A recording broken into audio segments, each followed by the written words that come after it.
an opioid a million times stronger than morphine, a drug that warps your hearing, turning your favorite song into pure sonic torture, and a mysterious substance turning American teens into paranoid wrecks.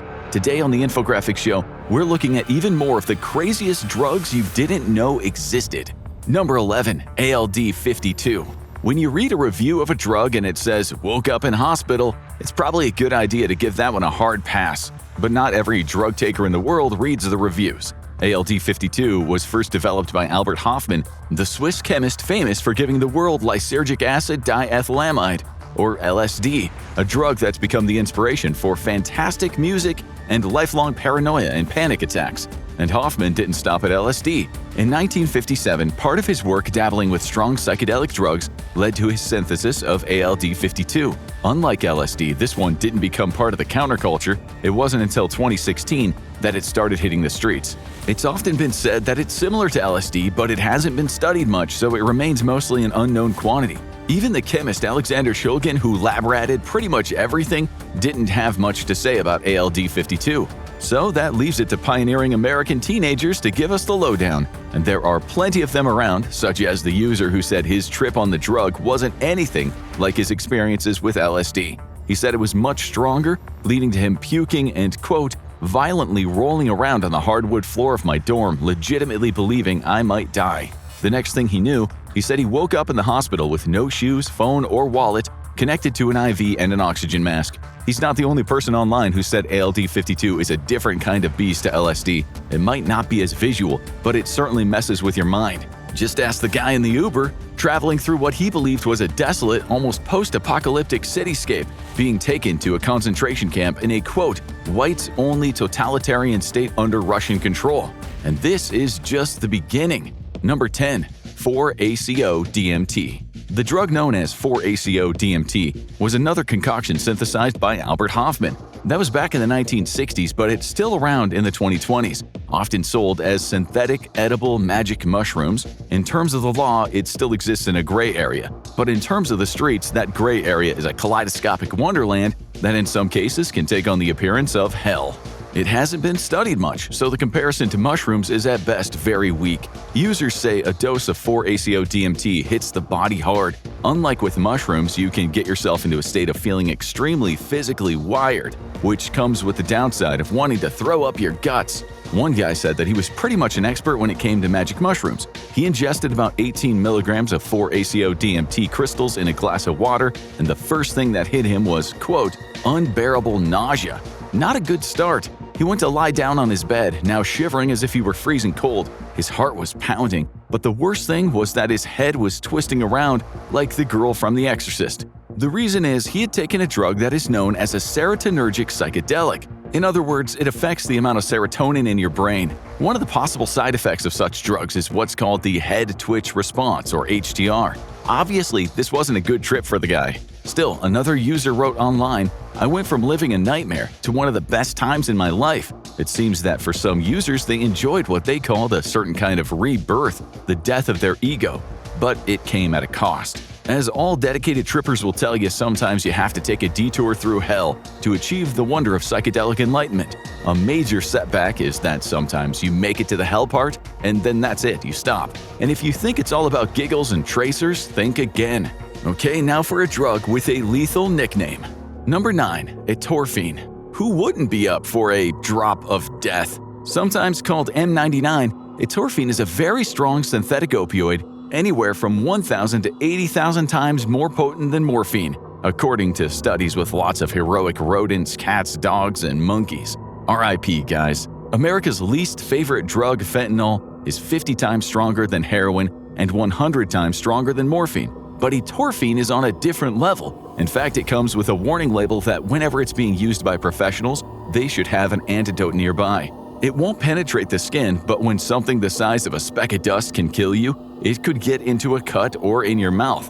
Just ask the 30-year-old African game farmer who accidentally pricked himself with an etorphine-loaded needle. Luckily, his wife had some naloxone, the reversal agent. She slammed on the accelerator and had him in a hospital in an impressive 12 minutes. And the study that detailed the story wrote, on admission, the patient was comatose, cyanotic, and making no respiratory effort at all. And that is with the antidote. The good news is, He regained full consciousness after 12 hours and was able to carry on his job of breeding wild beasts for wealthy Westerners to assassinate. That's what atorphine is usually used for. Animals, often very big ones, fire a loaded dart at a rampaging rhino and suddenly it's in opioid heaven, looking like it just scored a bag of San Francisco's finest fentanyl. Just 2 to 4 milligrams and your average rhino is nodding off. So how come humans haven't started hitting M99? We seem to hit everything else.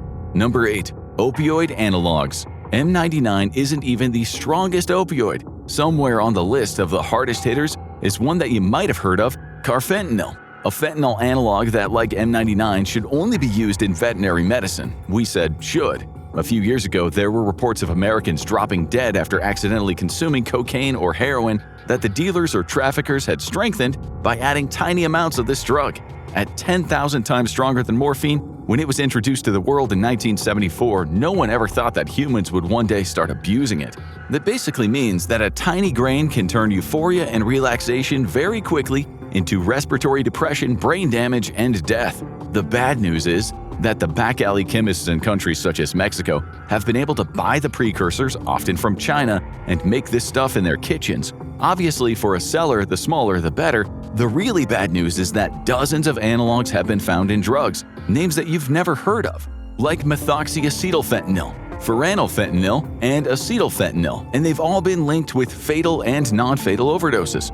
But then there's 14-methoxymetopin, and it's stronger than all of them. It's usually a mere 500 times more potent than morphine, but it takes top place on the potency list because if injected into the spine, it is a mind-boggling 1 million times stronger than morphine. Number 7. Datura. In the US, there's been cases of kids sipping tea and falling down dead, and we don't mean iced tea. They drank Datura tea, a kind of brew that comes from one of the Datura plants, what you might have heard called moonflower or devil's weed. It's free, it grows everywhere, so why not? Well, there are a million reasons why not, such as those 2 teenage boys in Texas who had a few beers in 1994 and then thought they'd try out some Jimson weed plant, a Datura plant. They went to sleep in the desert and they never woke up. That same year, an 18-year-old took some Molly and decided to top it up with some Datura seeds. He tripped for 36 hours straight and almost died. The CDC wrote about 14 people, 8 male and 6 female, who ended up in the ER after getting down with Jimson weed. They each turned up at the hospital with massive black pupils, some of them agitated, some puking, some incoherent, and some hearing and seeing things. 3 ended up in intensive care. Humans have actually been taking Datura for millennia. It's been used to assassinate enemies, for trippy rituals, and it was connected to witches in medieval Europe. These days, it's more likely to be used to control people when they're being robbed or to essentially paralyze them, after which very bad things happen. After a hit, in just 30 to 60 minutes, you can be out of action for 1 to 2 days, or you can die. Getting high on something that's been used to assassinate and paralyze people probably isn't a good idea, especially when you've been educated about the dosage by some guy on TikTok. Okay, now let's talk about holes, very deep holes. Number 6. Thaletamine. Another word of advice is if a drug is usually used to take down a cow or maybe even a polar bear, it's probably quite potent for humans and it should be handled with care. That's what a veterinarian found out in China in 2008 after he'd been eating from his patient's stash, his animal patients. He'd been hitting the Zolotil pills, which are a combo of the tranquilizer zolazepam and the dissociative anesthetic thaletamine. The latter type of the drugs is popular among humans because they produce feelings of not quite being in your own body.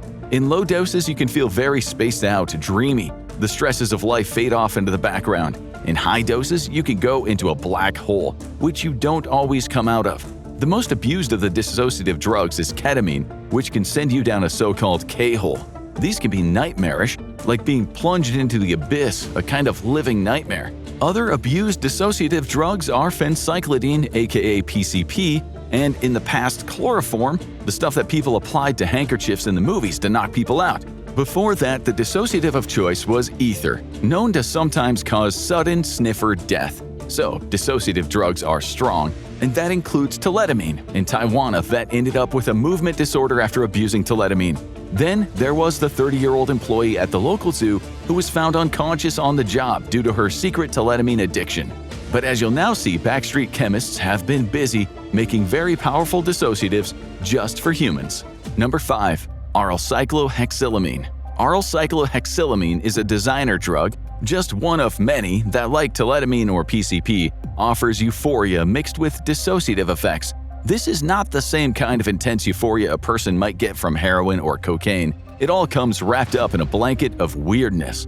That's because they block NMDA receptors, which are important for learning, memory, and sensory processing. So you and your sense of being kinda breaks apart, and it leaves you floating in a never world that can be ethereal, cosmic, and hellish, or as one person put it, a vacuum of existential destruction. One of the most used in this class is methoxetamine, or MXE. Users snort or eat the crystals, which depending on the amount can be pleasant to absolutely insane.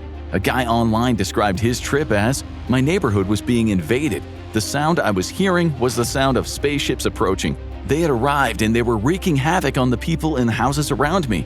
The earlier communication I had been getting via my computer was the aliens attempting to warn me. So too much and you might be transported to another reality, and it's not always a nice one." Another user said, "I was transported into the M-hole dimension. The fluidity of normal human waking life had completely dissolved. I became one with hell. A sense of normality was gone, and I was experiencing a spinning train wreck of confused psychosis." British researchers in 2015 said there had been plenty of MXE deaths, but since most of the time other drugs were involved, it wasn't easy to gauge just how dangerous this one was. As for this next drug, the insanity is unlike anything else we've heard. Number 4. Diisopropyltryptamine. If you take a hit of diisopropyltryptamine, or DIPT, you might not hallucinate visually at all. Your sight could be completely normal. Your mind might feel fairly sober, but your hearing is next level messed up. You could be listening to a friend and it suddenly feels like their voice has been mixed in a synthesizer. One user said after he took DIPT, he felt quite normal in terms of what he saw and how he was thinking, but he was surprised because he was expecting a very strong trip. But then, things got very weird. Everything he heard was distorted. He explained, "In terms of auditory effects, we felt like we had entered this demonic parallel universe where people had no souls. Music sounded terrible. Everything was flat and out of tune."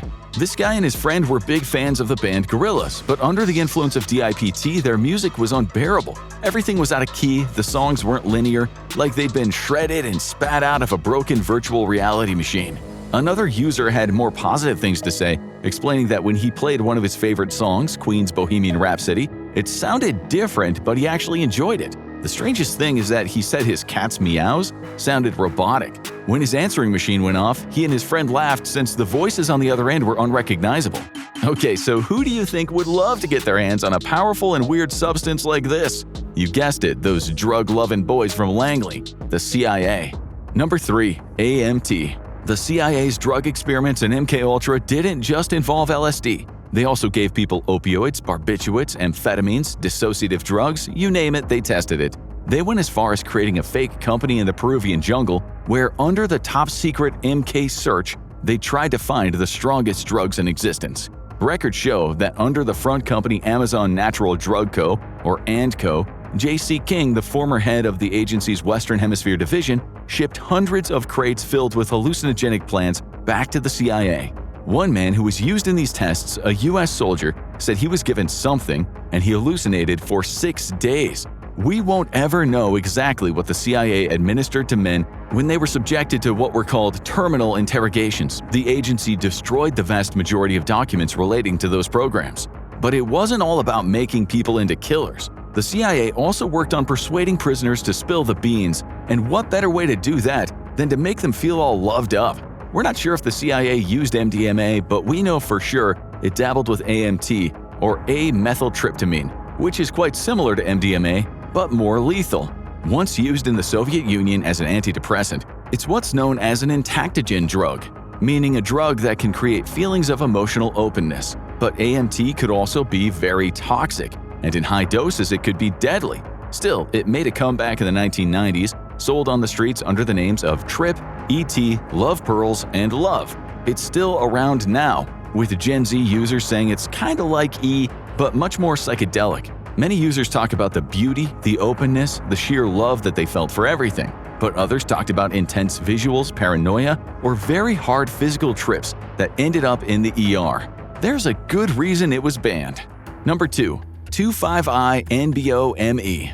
2,5-NBO-ME is often sold as an alternative to LSD, except, well, it's nothing like LSD. Known on the streets as N-Bomb, Solaris, Smiles, it's one of the NBO-ME family known for neurotoxic and cardiotoxic activity. Unlike LSD, it can waste your physical body, and as for the mind, it's like walking through a minefield of delusion and paranoia. There are plenty of reports of people dying after hurting themselves during what's known as excited delirium. People have literally freaked out and jumped out of windows. Some users online talk about being covered in imaginary bugs, completely losing their minds, with one guy saying that it was like nuking his sanity when tripping became psychosis and delirium. Then, you have comments such as, "I woke up the next day in intensive care, and the paramedics thought that I would either die or wake up with permanent brain damage." The drug is a mind shredder that can easily cause hypertension, tachycardia, elevated white cell count, scary muscle contractions,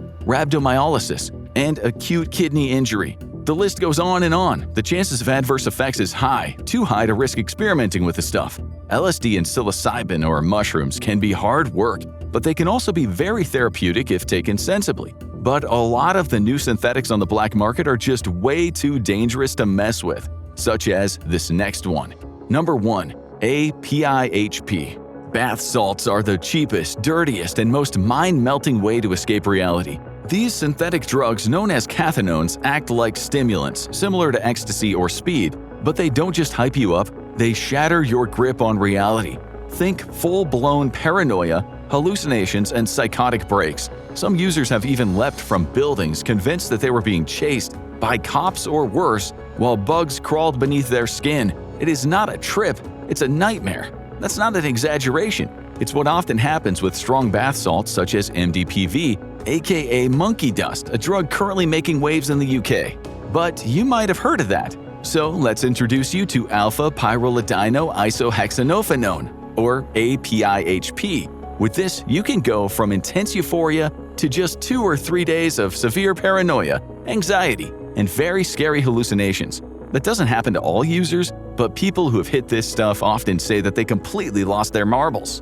Just a bump can cause heart pain, severe agitation, seizures, hypothermia, and muscle death. The fact is, the purity of the batches currently on the streets is so varying that your expectation of euphoria can quite easily become straitjacket madness. And studies show that even though users of the drugs like this know it's killing them and driving them to paranoid psychosis, they just can't stop taking them. This is called compulsive redosing. If you go online, you can listen to people who say that even though they were driven to delirium, they just couldn't stop.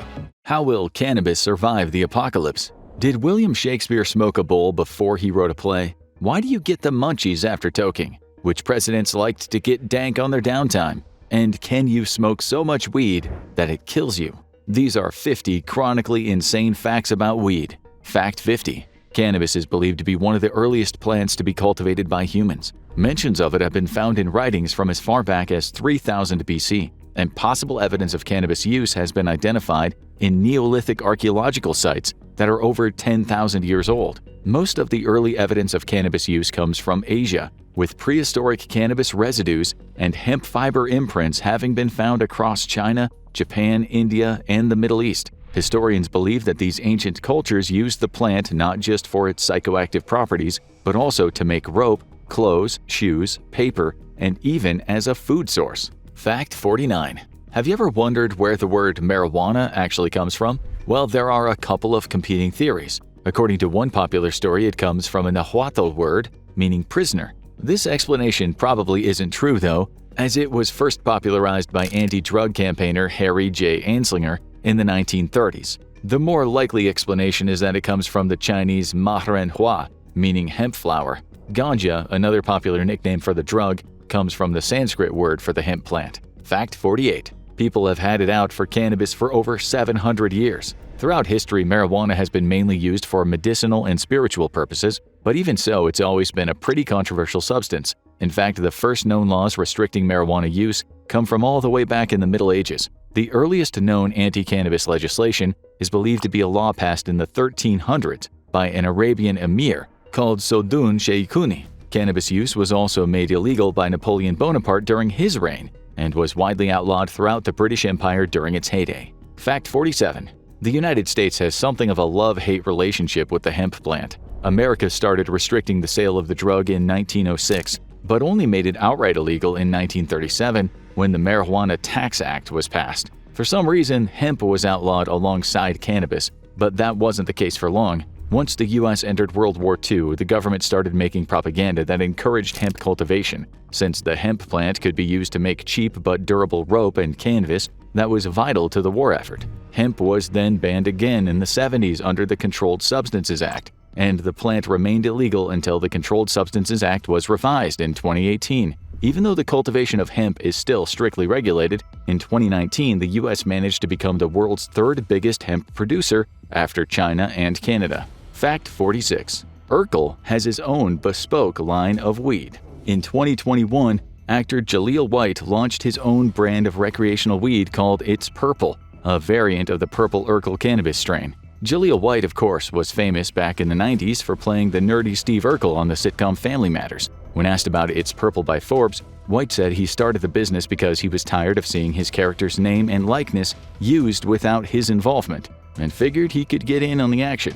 He even filmed ads for it alongside Snoop Dogg, where he was fully in character as Steve Urkel. Fact 45. Reggae legend Bob Marley was buried with weed. Perhaps one of the most famous tokers of all time, music god Bob Marley took the plant to the grave with him. When he died of cancer in 1981, according to some accounts, he was buried with a football, his beloved Gibson Les Paul guitar, and a bud of chronic. Hopefully, he's still lighting it up in the great beyond. Fact 44. There are over 1,000 ways to say it. Literally. Time magazine has reported that there are over 1,200 popularly used slang terms for cannabis, and here are some of our favorites: weed, bud, ganja, chronic, grass, wacky tobacco, reefer, herb, green goddess, sweet Mary Jane, Donna Juanita, pot, dank, and the devil's lettuce. If we forgot one of your favorites, let us know in the comments. Fact 43. Tupac's closest friends smoked him.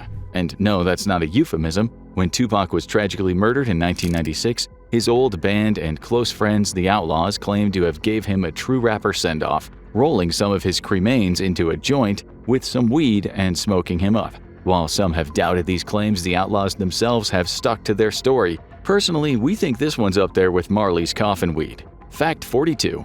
A group of weed-hunting teens invented 420. It's one of the most popular codes for cannabis, and it's the reason that April 20th, previously best known as the birthday of the decidedly unchill Adolf Hitler, is now synonymous with sharing some herbal love. In the early 1970s, a group of high schoolers from San Rafael High School in California went hunting for a legendary weed farm in their area, using the code 420 to signify the hunts. While they never found the El Dorado of ganja, their story and their secret code got picked up by the magazine High Times and the band Grateful Dead, leading to the phrase becoming forever cemented in cannabis culture language. Fact 41.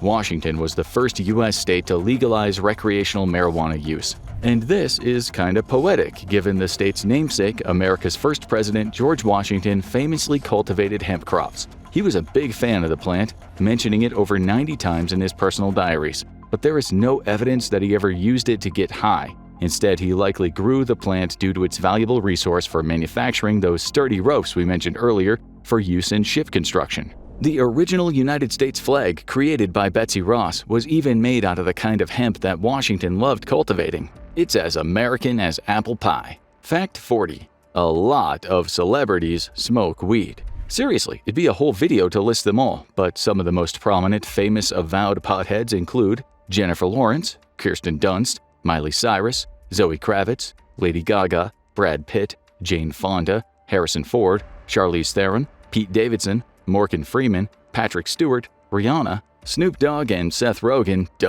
Willie Nelson, Woody Harrelson, Kendall Jenner, and Matthew McConaughey. And those are just the ones who admit it. Fact 39. Washington wasn't the only president with a history of weed use, and these presidents actually did smoke it. George W. Bush is an admitted weed user, and Barack Obama even had a weed-smoking club in his youth called the Choom Gang. According to some of the Choom Gang's other members, Obama actually pioneered some new weed consumption techniques, including TA, or total absorption, and roof hits. And yes, there is a cruel irony to the fact that both those presidents smoked weed, but neither of them legalized it on the federal level. We guess they just wanted to keep it all to themselves. Fact 38. the government could be making billions of dollars from marijuana.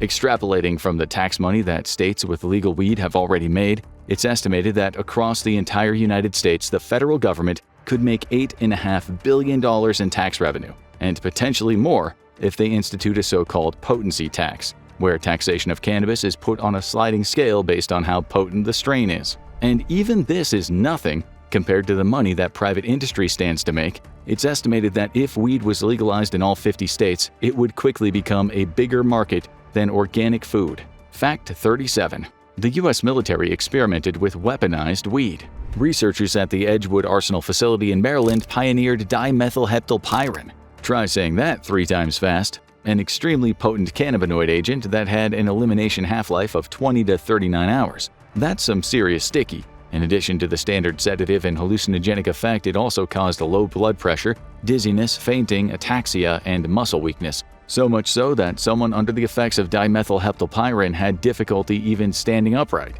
Obviously, the researchers at Edgewood didn't invent this just so U.S. soldiers could get high on government-subsidized ultra weed. They were exploring the possible use as a non-lethal crowd control agent, but that fell through because of the potential risks involved to the health of certain at-risk users and the political sensitivity of working with weed. Fact 36. For some people, marijuana use is a religious affair, and some countries even legally recognize this. In Italy, after a lengthy court battle back in 2008, it was deemed that people of the Rastafarian faith could keep weed for purely personal use as a religious sacrament, and in possession cases it would be up to the courts to decide, based on the quantity of the weed, whether it was for personal use or trafficking. Fact 35. Weed is giving coffee a run for its money. At least in Denver in 2011, some counts showed weed dispensaries outnumbering Starbucks locations 300 to 266. Weed dispensaries were so rife that a popular local magazine even had a weed reviewer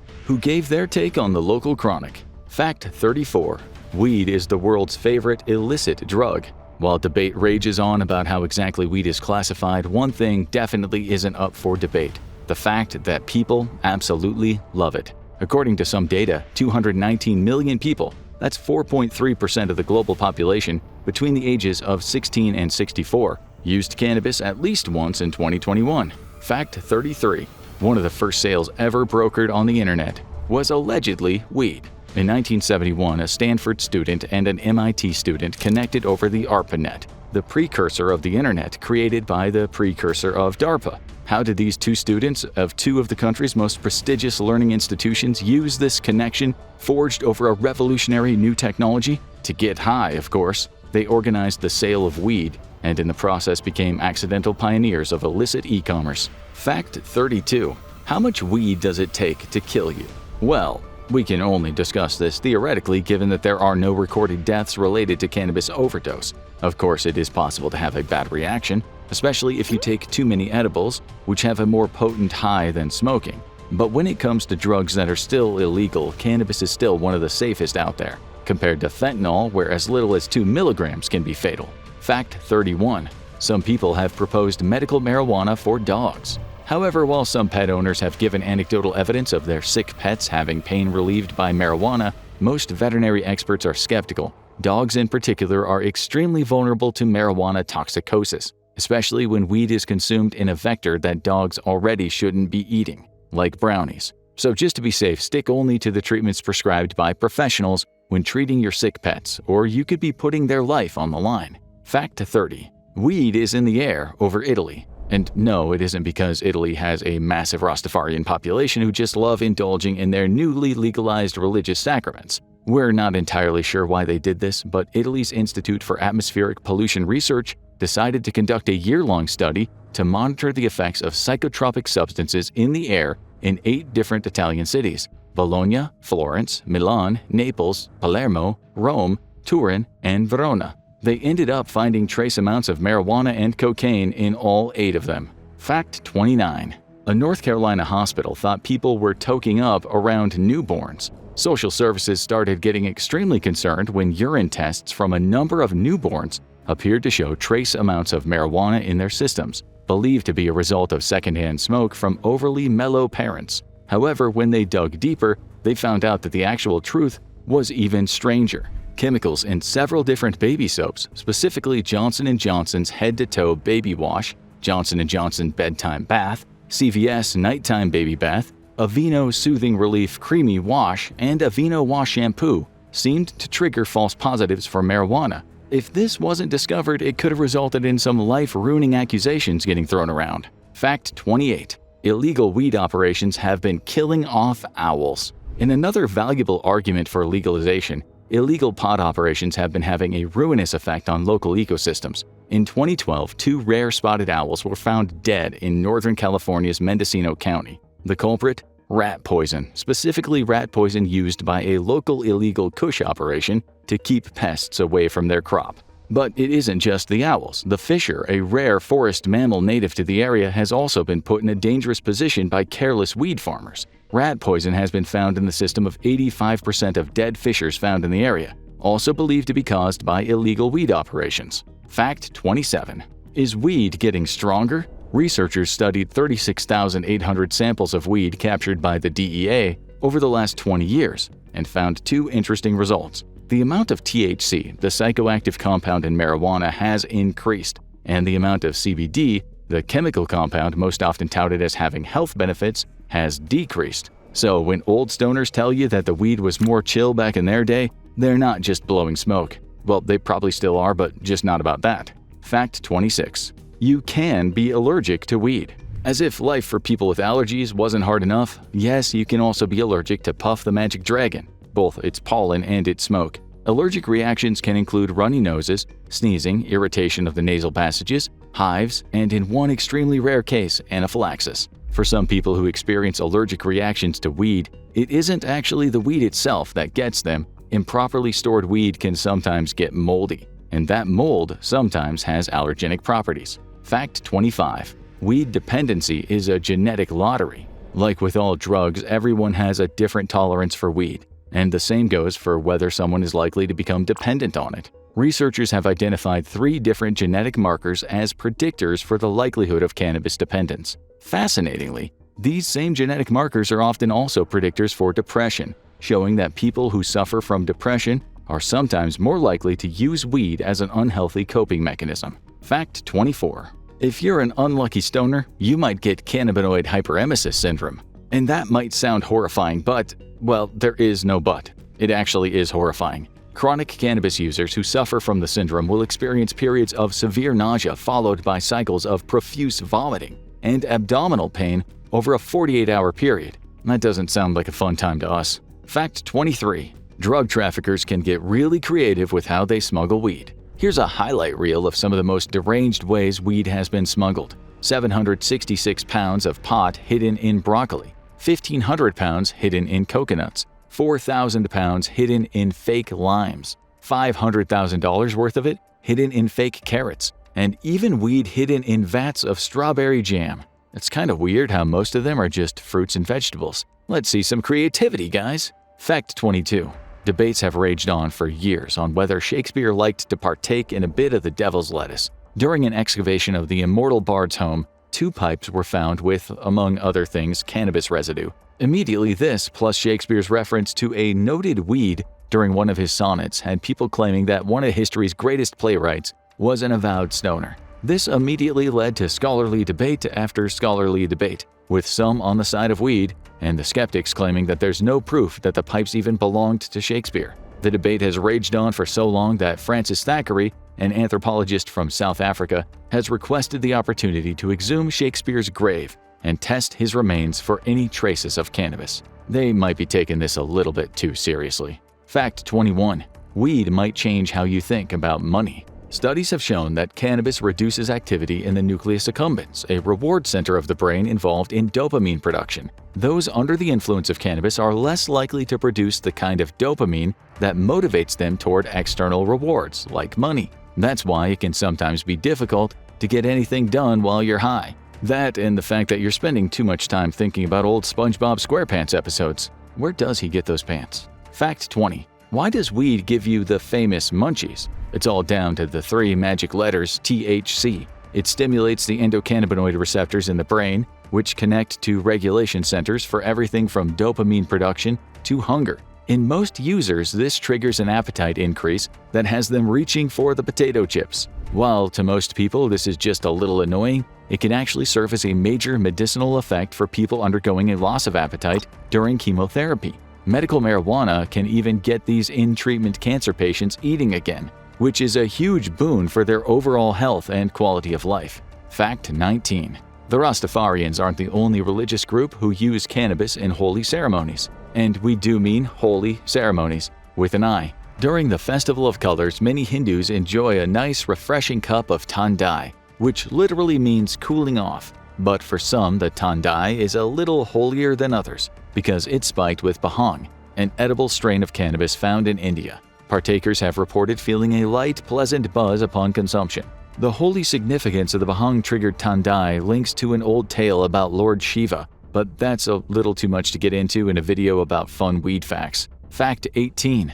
Cannabis can be used to treat epilepsy. As a life-threatening chronic condition that's believed to affect around 50 million people globally, doctors and scientists are always looking for new treatment options for sufferers. Thankfully, certain synthetic cannabinoids have shown promise in reducing the severity of seizures. The FDA-approved drug Epidiolex has been effective in treating two different extremely rare and dangerous forms of epilepsy: Lennox-Gastaut syndrome and Dravet syndrome.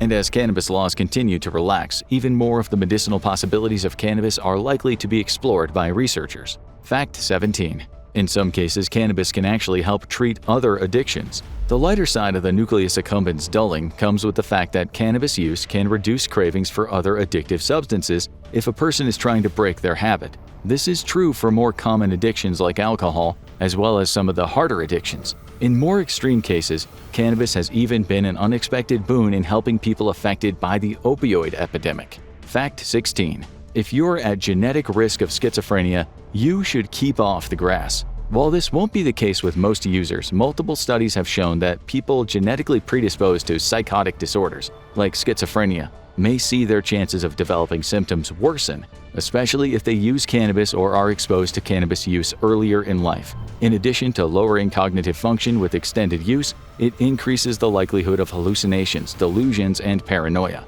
Plenty of cannabis users report temporary paranoia during use, but when you're still experiencing it between sessions, then maybe it's time to lay off the leaf. Fact 15. One of the biggest steps back for America's marijuana legalization came with one of its most controversial presidents, Tricky Dick himself, Richard Nixon. As we know from the hours upon hours of rambling recordings he took of himself, Nixon's war on drugs was actually a war on disenfranchisement, intended to lock up and take the voting rights from hippies and black people who generally opposed his policy positions. And the racist legacy of Nixon's war on drugs still exists today. Black people are arrested at greater rates for weed possession than white people in America, even in states where marijuana is legal, all thanks to Tricky Dick. Fact 14.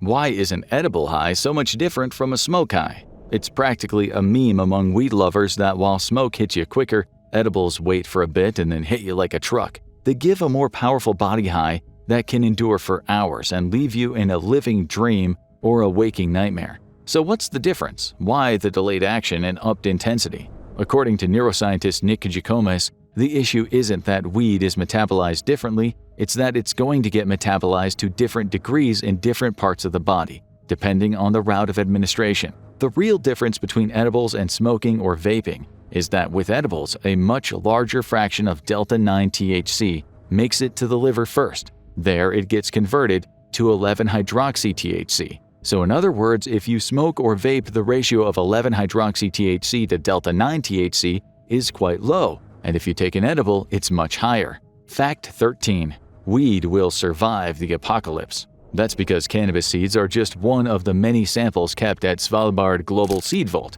They store over 21,500 cannabis seeds from 17 different countries, kept safe and sound in the event of an ecological collapse or a world-ending cataclysm. So don't worry if you're part of the post-apocalyptic tribe or a Mad Max-style raider gang in the wasteland, you can still enjoy a toke at the end of the day. Fact 12. The inventor of weed brownies was a plucky American activist, Mary Jane Rathbun, and no, that isn't why weed is called Mary Jane, it's just a funny coincidence, was also known as Brownie Mary, and was a pioneer for both cannabis legalization and the rights and protections of people suffering from AIDS at the height of the AIDS crisis. As part of her charity work for AIDS patients, she'd bake cannabis into brownies and give them out, and in the process, she noticed that it seemed to alleviate some of their suffering related to their illness. Her work is likely one of the many important foundations for cannabis research and activism to this day, and her work is still used despite her passing away from a heart attack in 1999.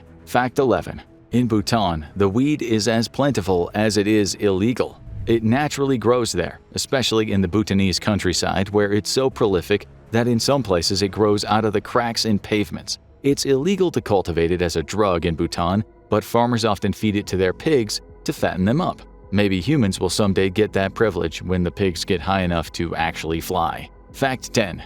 A dangerous weed rumor about North Korea often does the rounds. Reported by a number of 420-friendly publications like High Times and Mary Jane, it was an urban legend that despite all the other dystopian restrictions, the North Korean government is surprisingly chill about cannabis use, especially for tourists. While this is the kind of wacky North Korea fact that does numbers on the internet, it is something that might get you imprisoned or killed if you take it too seriously. While hemp is cultivated as an industrial production material in North Korea, cannabis is classified with the same drug restrictions as heroin and cocaine. And given the horrible fates undergone by tourists in North Korea for something as seemingly minor as stealing a political poster, you really should not take your chances breaking any of their laws. Or better yet, just don't go there. Fact 9. Who has the world's cheapest and most expensive cannabis? In a study conducted in 2018, it was found that Japan had the world's most expensive green, coming in at $32 per gram. If flying high in the land of the rising sun feels a little steep for your wallet, then you'd be better off vacationing in Quito, Ecuador, where the price of marijuana averages $1.34 per gram.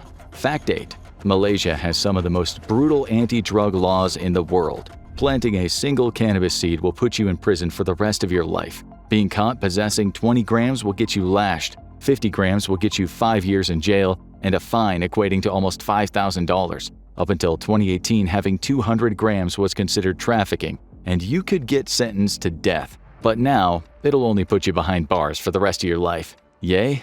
Fact 7. Carl's Jr. once served a weed burger for $4.20. Seriously, back in 2019, as part of a special promotion for $4.20, they released the Rocky Mountain High Cheeseburger Delight, which had a special Santa Fe sauce infused with a small quantity of CBD. It was only available for a single day at one of their locations in Colorado, but for any pot fans in the area, it was a day to remember. Fact 6. Ever been curious about the actual difference between a joint, a spliff, and a blunt, but been too afraid to look lame if you asked? The difference is actually pretty simple. Joints are small quantities of cannabis wrapped in rolling paper. Spliffs aren't pure cannabis, they're a mix of cannabis and tobacco in rolling paper. And blunts, if we can be blunt about it, are bigger loads of cannabis wrapped in cigar or blunt wraps, which normally also contain tobacco. Now, you're familiar with all the key weed smoking lingo. Fact 5. One man had the guts to smoke weed in the White House while weed was still illegal everywhere in the United States. It was none other than country music god Willie Nelson, who during the Carter administration snuck a joint into the White House and lit it up on the roof with the president's son, Chip Carter. It was thought to be a stoner urban legend for years until ex-President Jimmy Carter himself confirmed that the story was true. Rock on, Willie. Fact 4. Weed has been inspiring Hollywood movies for almost a century. Stoner comedy is a movie institution, with stoned adventures being seen in Pineapple Express, Dude, Where's My Car, and the Harold and Kumar trilogy. But the first ever movie inspired by weed was 1936's Reefer Madness. But this wasn't a comedy, at least not intentionally. It was a propaganda movie that implied smoking weed would turn you into a violent psychopathic killer and lead your life to ruin.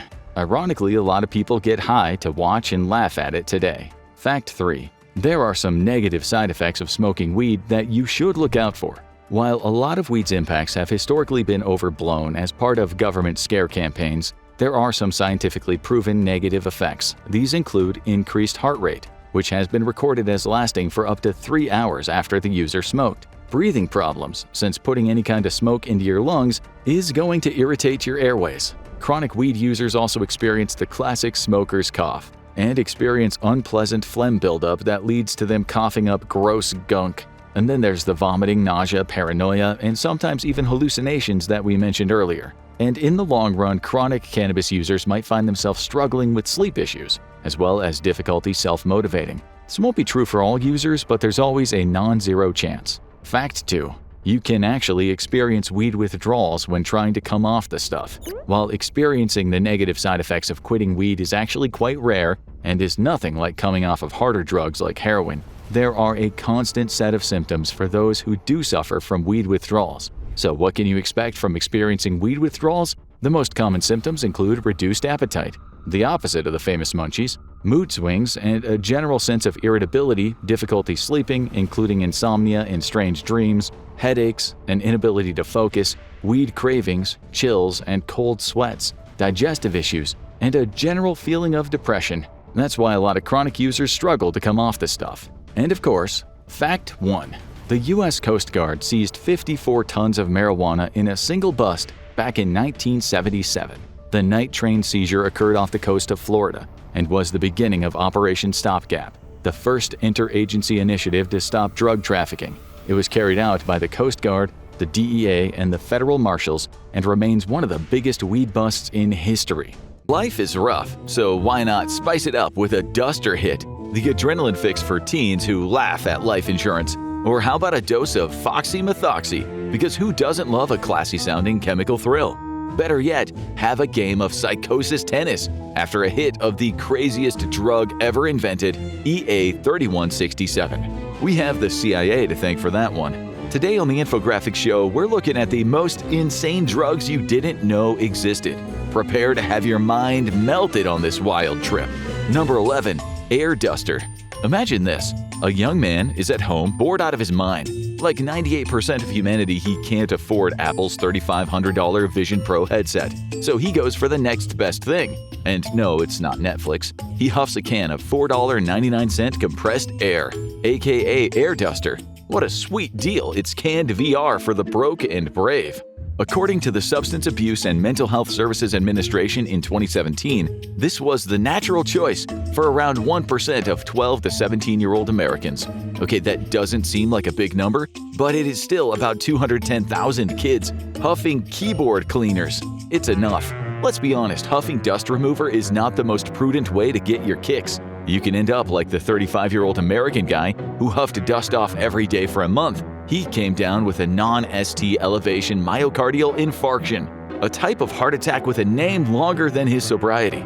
Huffing these so-called cans of sunshine is sometimes referred to as dusting. Spray it in a bag or go straight up the nose and spray, and boom, you're on cloud 9. Euphoria kicks in, you're relaxed, the room is spinning, and suddenly you're talking like Lurch from the Addams Family. Another user on the drug website Narrated said that he dusted for a full night, and it started off fine, but he ended up with a massive headache, nausea, shivering, cold tongue, and chest pains. He was lucky not to wake up in a pool of his own vomit. You definitely don't want this to happen in the bathtub, like the pop rapper Aaron Carter, who dusted himself to death in 2022. Don't be like him. Save up for a Vision Pro, it is much safer. Let's look at a drug that's a little more sophisticated. Number 10. Dragonfly. When you end up losing your feet and fingers from taking a drug, maybe it's time to just say no. That's exactly what happened to a 35-year-old guy in Sweden after he took a hit of Dragonfly. It's a hallucinogen with a twist, like LSD on nightmare mode. You trip major balls. It might take you as long as 6 hours to come up, but buckle in, it might last as long as 12 hours to 3 days. That is 3 intense days of frenzied hallucinations, possible seizures, and if you're really unlucky, amputations. Dragonfly is a vasoconstrictor, meaning it constricts veins and blood vessels. In worst cases, the lack of blood getting to your organs precipitates necrosis, aka dead tissue, and gangrene ensues. Next thing you know, you're waking up in the ER, wondering why you can't feel your toes. Oh right, they're gone. An 18-year-old in England said he paid £5, $6.50, for a hit and was assured he'd only get a mellowish high similar to LSD. A few hours later, his heart had stopped twice and his lungs called it quits. His mother was told if her son came out of this, he had a permanently damaged brain and a lifetime of listening to Taylor Swift on repeat. We're kidding, we're all Swifties here at the Infographics Show. The doctor said it would just last a month or two. He actually survived his ordeal. He later told the BBC he got a small hit of liquid Dragonfly, which he took from a dropper in a vial. He and his friends each squeezed a drop onto their hands and licked it off. I started getting really hot. and slightly panicky. "I couldn't concentrate on anything," he said. He couldn't shake it off. Soon he was hallucinating, being attacked by a swarm of angry bees, and being cut up by thorn bushes. He was quickly restrained by his friends, he vomited, he convulsed, and he was on his deathbed before you could say, "Is this a bad idea?" Somehow he pulled off a miracle recovery, though haunted by intense flashbacks. Still, it is better than Oklahoma in 2012, where 6 college kids took a hit of Dragonfly, cue vomiting, seizures, and 2 who tripped straight into an early grave. Dragonfly is described as a potent hallucinogen, but as you'll see later in this video, there are levels to tripping, and some reach depths of insanity you wouldn't think were even possible. Number 9. Nitazines. In the world of synthetic opioids, would you believe there's actually something worse than fentanyl? Fentanyl spread has been devastating, claiming thousands of lives across the US. But now there's a new drug on the streets that's so potent it dwarfs even fentanyl's deadly potential. They're called nitazines, a group of synthetic opioids so powerful they make fentanyl look mild. Nitazines were developed in the 1950s as a substitute for morphine, but were never approved for medical use since they were actually too powerful. And not just a little. Recent reports indicate that certain nitazines can be up to 20 times more potent than fentanyl, which is already 50 times more potent than heroin and 80 to 100 times more potent than morphine. And unfortunately, it looks like they are here to stay. Nitazines have been popping up around the world as a cheap way to cut street drugs like cocaine, oxycodone, and counterfeit pharmaceuticals like Valium. This has led to people overdosing since they're often unaware of the presence of the deadly drug. Nitazines have even been found in synthetic cannabis and ketamine coming from the dark web. Basically, it's cheap and it gets you messed up, so the traffickers can put in minuscule amounts in any drug they choose. You do a rail of coke and instead of talking about how great you are for 4 hours straight, you end up in a brain-killing coma. Nitazines is plural because it's technically a group of drugs: isotonitazine, metonitazine, etonitazine, and protonitazine. But no matter the name, our advice is the same: stay away. Next up is an incredibly strong hallucinogen, but if you can believe it, there's an even more powerful one coming up later. Number 8. Salvia. Some of you might have heard of salvia, a super potent hallucinogen derived from the plant Salvia divinorum that can be smoked, drunk, or chewed. This isn't the giggly arm-waving kind of high. One hit, and as a first-time user said online, you're on a level 5 trip into another bleeping dimension. You might meet some aliens on your interdimensional trip. Maybe you'll bump into a monster or two. Just like a guy who said, "I tried screaming, but the monster moved closer. My body seemed to crumble into multiple interlocking puzzle pieces." So yeah, we're talking serious tripping territory. Now imagine that same drug but 6 or 7 times stronger. Welcome to Salvia Mark II, Salvia on steroids, where your alien encounters don't just last 30 minutes, but 2 to 3 hours. We're talking about salvinorin B methoxyl methyl ether. Our favorite review of this drug is very to the point, stronger than anything you can imagine. It's also legal and popular in the US and Europe. For a few bucks, you can become a giant standing high above your city. You could become a species of sausage in a galactic federation. Or if you're feeling really delusional, life coach at age 22. Human sausage is more plausible. But why not go all in and grab a hit of PMMA? Number 7. PMMA. Would you buy a drug that was advertised with the words "dance until you die" or "rave to the grave"? No, we thought not. Introducing Dr. Death.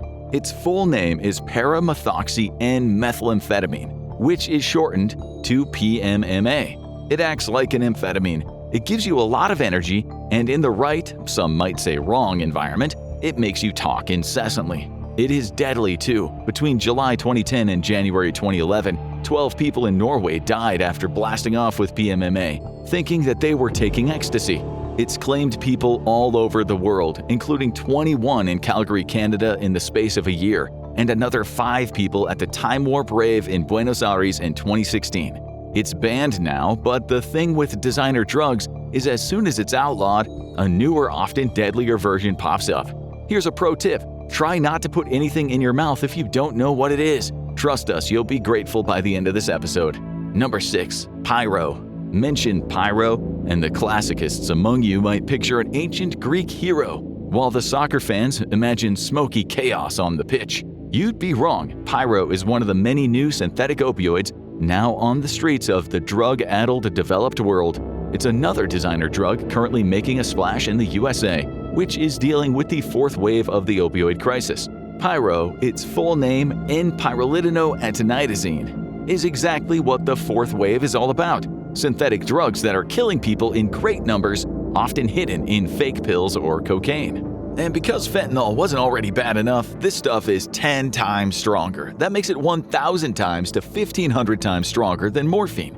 Taking it is often compared to playing Russian roulette. Over the last few years, Pyro has shown up in drug samples in Indiana, New York, Pennsylvania, West Virginia, Florida, and Colorado, and was recently found in fake opioid pills in Ottawa, Canada. It's part of a sketchy class of nitazines, cooked up by chemists who find heroin too high maintenance and opium a hassle to grow. Recently, nitazines have caused a spike in UK fatalities. But of course, the UK is still lagging behind. It's only on its second opioid crisis wave. Total loser move, according to their own press. Still, it's trying its best to catch up. Canada and the Scandinavian countries are also digging in deep to get their opioid death numbers up to a respectable level. We hope you know we're being ironic. This is terrible. And if you're as hooked as we are, drop a comment. Now back to some more drug weirdness. Number 5. Galantamine. You're sitting in a crowded classroom sweating bullets. The teacher slams a thick stack of test papers on your desk and says, "You have exactly 5 minutes to finish this or you'll fail life forever." You glance down and you realize you're naked. The class starts laughing and someone throws a paper airplane that turns into a bird mid-flight. Wait a second, you think, glancing at the wall where the week's lunches have been posted. My school didn't have a Taco Tuesday? This must be a dream. Suddenly, you're in control and making all your dreams come true, like making every day a Taco Tuesday. And it's all thanks to lucid dreaming, where you realize you're dreaming and you can take control of the chaos. With the help of galantamine, a supplement originally developed for mild to moderate Alzheimer's patients, this kind of wild, self-aware adventure can become much easier to experience. Taken about 2/3 into your sleep cycle, galantamine can enhance your ability to recognize and control your dreams. Studies show that around 57% of participants who tried it over 2 nights reported improved lucid dreaming. It's not particularly dangerous, but like any supplement, it is not without risks. So if you're ready to ace your dreams, naked tests, tacos, and all, galantamine might be your key. Just be prepared, because the next drug on this list is less dreamlike and more of a full-blown nightmare. Number 4. MPTP. If anyone ever offers you some 1-methyl-4-phenyl 1,2,3,6-tetrahydropyridine, after you compliment them on their memory and pronunciation, give it a hard pass. Called MPTP for short, it gets into your brain, and like a well-armed spree killer, it starts shooting up dopaminergic neurons. It gives you instant Parkinson's disease symptoms, definitely not the vibe for a night out. You start shaking, your speech is slurred, your muscles hurt. You can't stand up straight. Why on God's green earth would anyone pay good money for that? The answer is people don't take it on purpose. It doesn't even get you high. It seems it's accidentally produced in the making of another drug, an opioid, dysmethylprotein. In 1976, a 23-year-old chemistry student in the U.S. named Barry Kidston wanted to get high. Knowing a thing or two about mind-altering chemicals, he tried to make his own illicit drug. It was contaminated with MPTP, and he was soon at the hospital confusing the hell out of doctors when he appeared like a 70-year-old Parkinson's sufferer.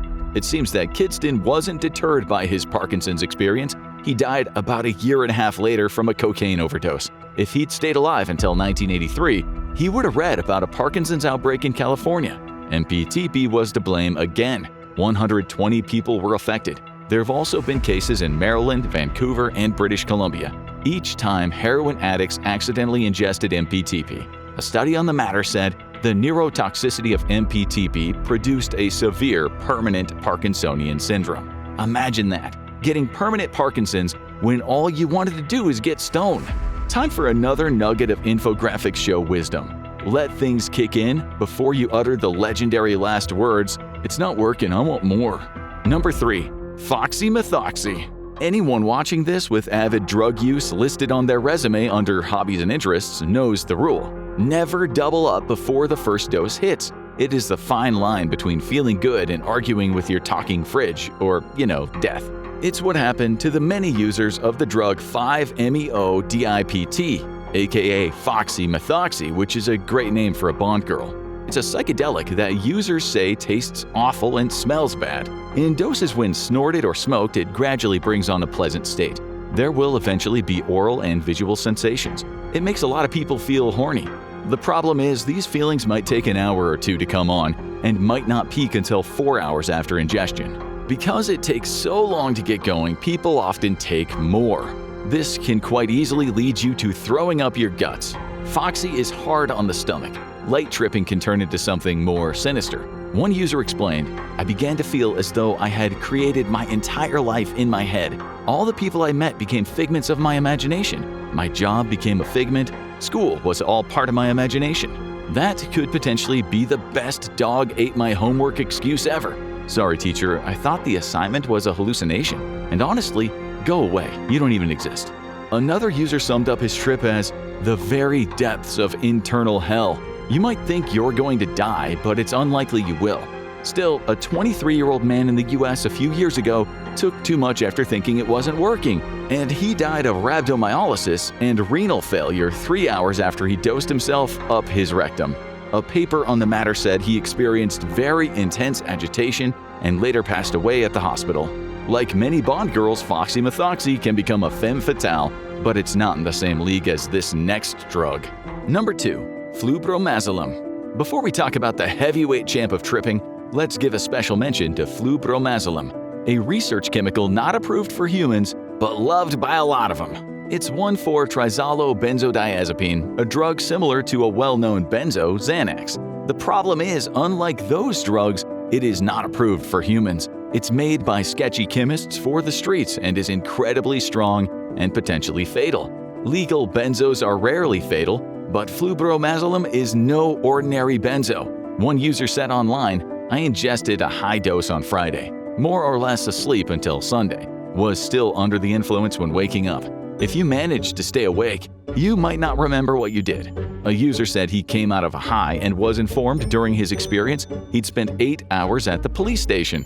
Another said, "Damn, I went and stole a fillet of pork and fried it whole. I never shoplifted before. I actually don't know what the bleep I did."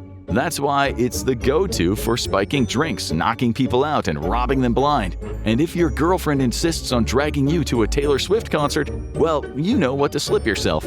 Seriously, we heart TS. But jokes aside, don't mess with it. Even in very small doses, it's been known to lead to respiratory failure, coma, and death. Okay, now for the maddest drug on this list by far. This is the original Jacob's Ladder drug, a trip to hell and back you better hope never happens to you. Number 1. BZ-EA3167. 3-quinucleodinyl benzylate, also known as BZ, was cooked up back in the days when the US and, to a lesser extent the UK, were busy designing drugs to hijack minds or temporarily wreck sanity. The plan was to use it as a weapon of psychochemical warfare. Drop it from the sky, and you could debilitate a whole battalion or potentially poison an entire town. You could win a battle without bloodshed, but first these drugs needed testing. Researchers working with the CIA used it on US prisoners in the 1950s at the National Institute of Mental Health Addiction Research Center in Kentucky. An article on the matter explained that healthy African American men were given the experimental drug BZ 100 times more powerful than LSD. Just imagine super intense tripping lasting for 72 to 96 hours. But BZ didn't just make people hallucinate, it rendered them totally insane, blinding them from reality. Still, it could get quite comical.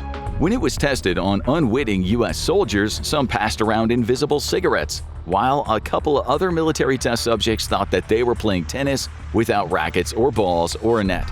Some just crawled around like mad dogs. All of them were at risk of serious cardiac arrhythmias and deadly electrolyte imbalance. Scientists had created a monster. And then there was Monster Mark II. This was a very similar drug that also caused severe delirium. Its name was EA3167. Unlike BZ, it never got as far as being tested by being dropped in cluster bombs. It was just too extreme. The delirium could last up to 20 days, although usually 5 to 10 days. Imagine being a schizophrenic, psychotic, hysterical tripper for that long. The CIA has always denied dropping drugs like this on people, but some blame the Pont Saint-Esprit mass poisoning in France in 1951 on such an attack. U.S. investigative journalist Hank Albarelli said he found evidence this poisoning was U.S.-led biological warfare. This was when almost an entire town went absolutely dangerously psychotic for 3 days. They saw the dead rise from the grave. They jumped out of buildings thinking they could fly. It just so happened CIA agents and their psychochemical scientists were in France at the same time. Must have been a coincidence. Here are 50 insane facts about meth.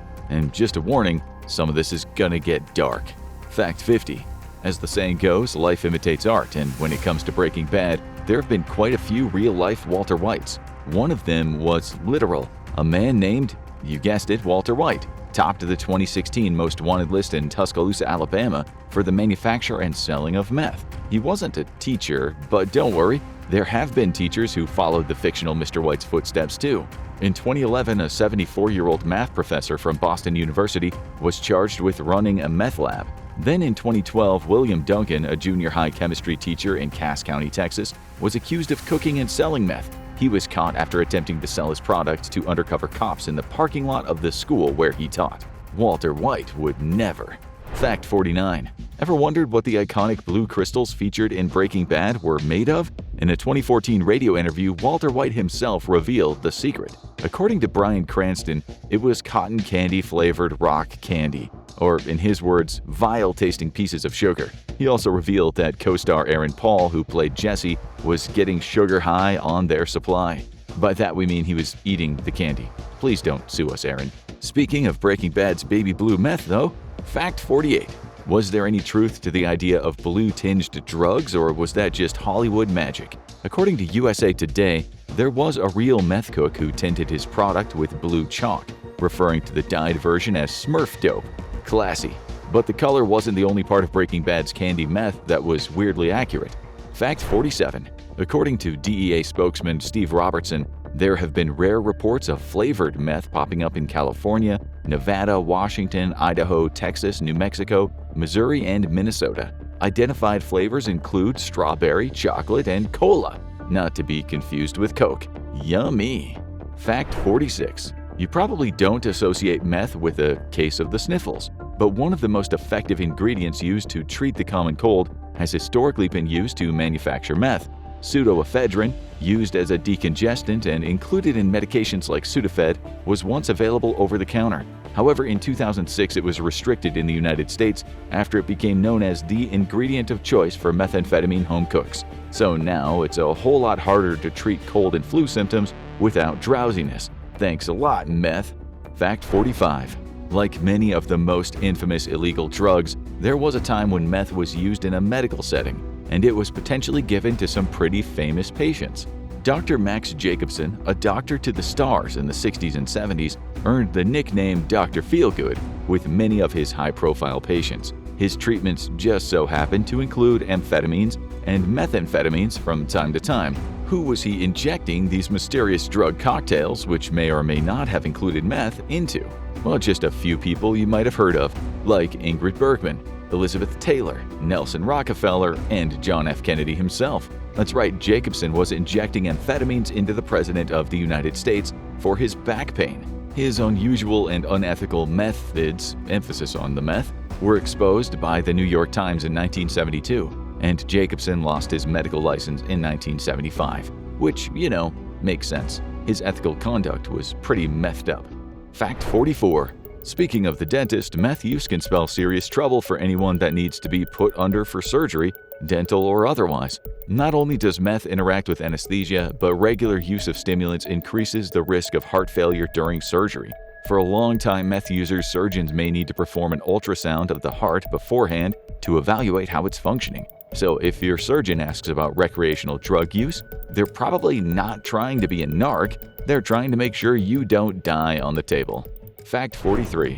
One of the most infamous side effects of meth is meth mouth, or extreme tooth decay. But what about meth causes this? First, meth use reduces saliva production. Saliva is a barrier against acid wear on the tooth enamel. If saliva production is reduced, the teeth develop more cavities as the enamel is worn away.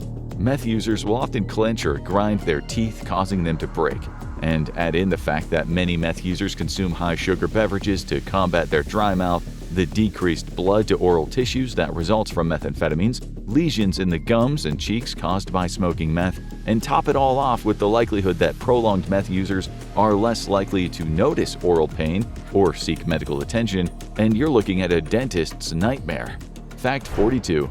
Meth is often associated with rural America today, but it was actually first invented in Japan. Chemist Nagai Nagiyoshi synthesized methamphetamine from ephedrine in 1893. Later, Akira Ogata synthesized it in a crystalline form in 1919.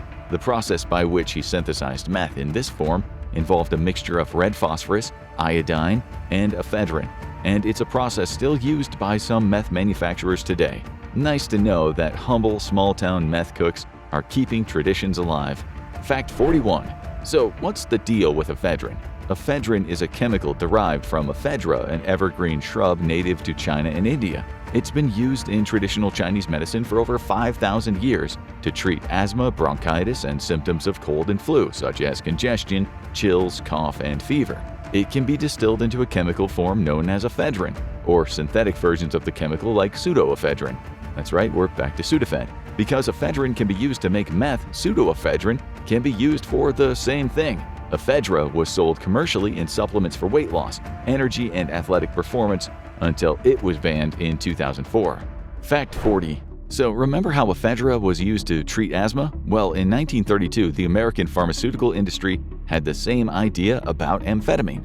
Big pharma company SmithKline & French released Benzedrine, an amphetamine inhaler marketed for the treatment of asthma and nasal congestion. It was available to customers without a prescription, and people quickly caught on to its, well, let's just say recreational possibilities. In order to prevent abuse of the inhalers, the company added hot pepper extract to Benzedrine, hoping the sting of capsaicin would stop people from huffing the fumes when it wasn't necessary.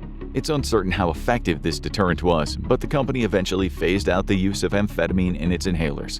Asthmatics who no longer had to inhale hot pepper extract probably rejoiced. Fact 39. At this point, the word meth is starting to sound like a nonsense word, so let's talk about some other nicknames for it.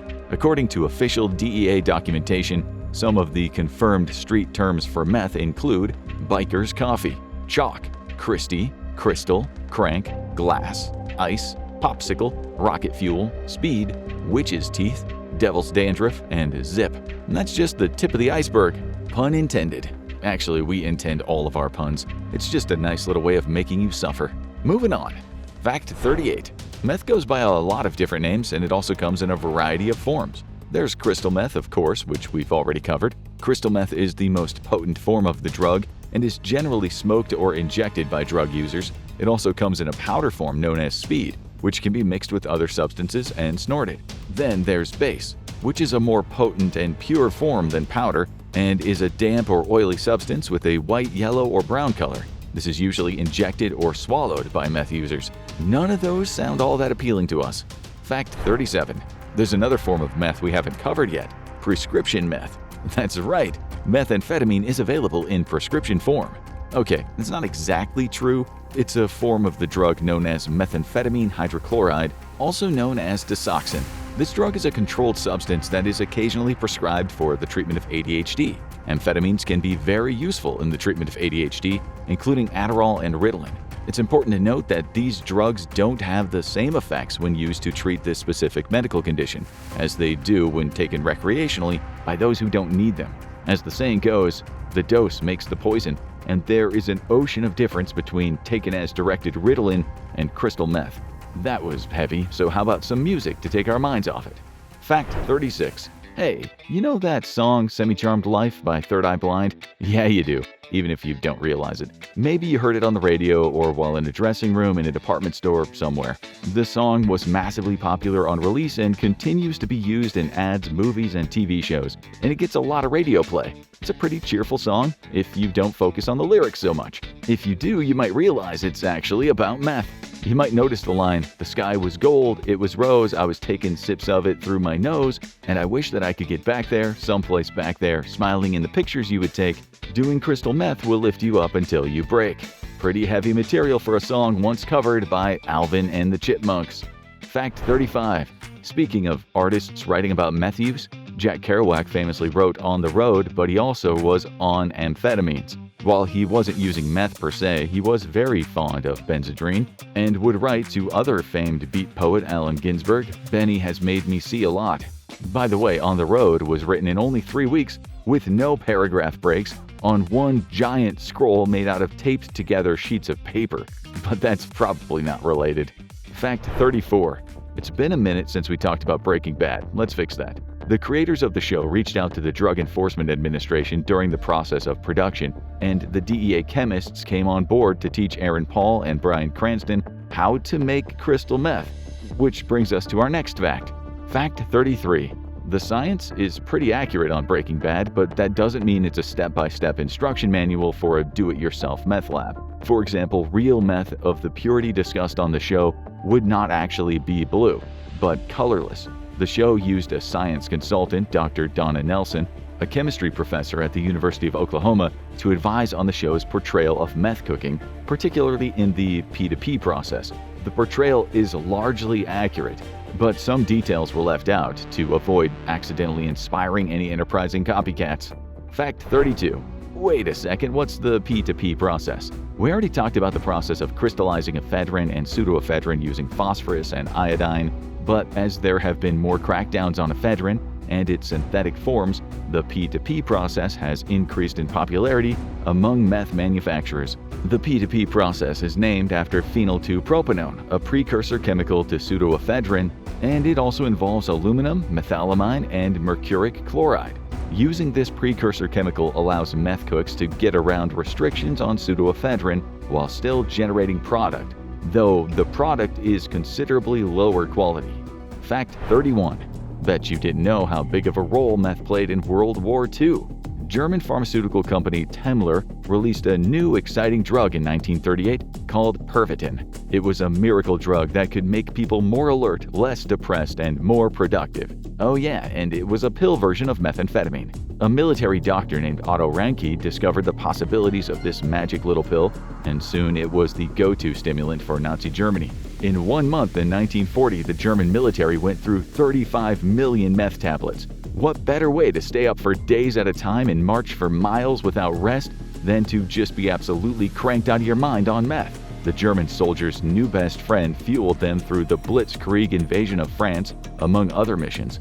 It reached a point where they were so desperate to keep the sweet stimulants flowing that soldiers were writing letters to their families from the front and asking them to send not photos, not letters, but more Pervitin. It seemed like this drug was going to win Germany the war. Well, we all know how that worked out. Hey, speaking of failures, fact 30. Adolf Hitler, what a loser! He was always known for having boundless energy for long war strategy meetings and loud speeches about all the things he hated. Where did he get all that energy? Many historians say it was a cocktail of various drugs, including cocaine and crystal meth. I guess it's pretty exhausting being one of history's greatest monsters. He needed some chemical assistance. Fact 29. It should be noted that it wasn't just the German military using performance-enhancing drugs during World War II. American soldiers used Benzedrine as their combat stimulant of choice, taking it to keep themselves awake and alert and to stave off battle fatigue. Meanwhile, the British soldiers consumed Dexedrine for the same purpose. So everybody was on some kind of amphetamine, and they were all shooting at each other. The art of war. Fact 28. Japanese kamikaze pilots also used methamphetamine during World War II, taking large doses via injection before their missions. They were also given pills made from methamphetamine mixed with green tea powder and then stamped with the crest of the emperor. These were known as storming tablets. After the war ended, many soldiers returned home with meth habits, and the drug gained momentum in the streets of Japan. Isn't war just awesome for everyone involved? Fact 27.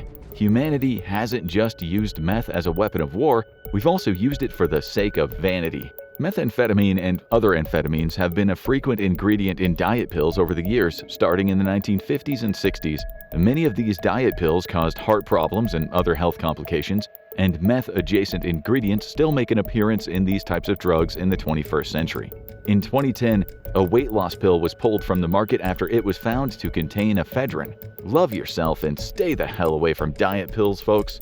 Fact 26. One of the worst imaginable outcomes of meth use is an overdose. Warning signs of an acute meth overdose include sudden dangerous spikes in body temperature and blood pressure, chest pain, confusion, anxiety, dilated pupils, rapid eye movement, vomiting, nausea, trouble breathing, and convulsions. Like with cocaine, it's difficult to determine the exact amount of meth that will trigger an acute overdose. The overdose threshold can be affected by a person's age, mass, metabolism, pre-existing health conditions, and the method by which they are ingesting the drug, whether swallowing, snorting, smoking, or injecting it.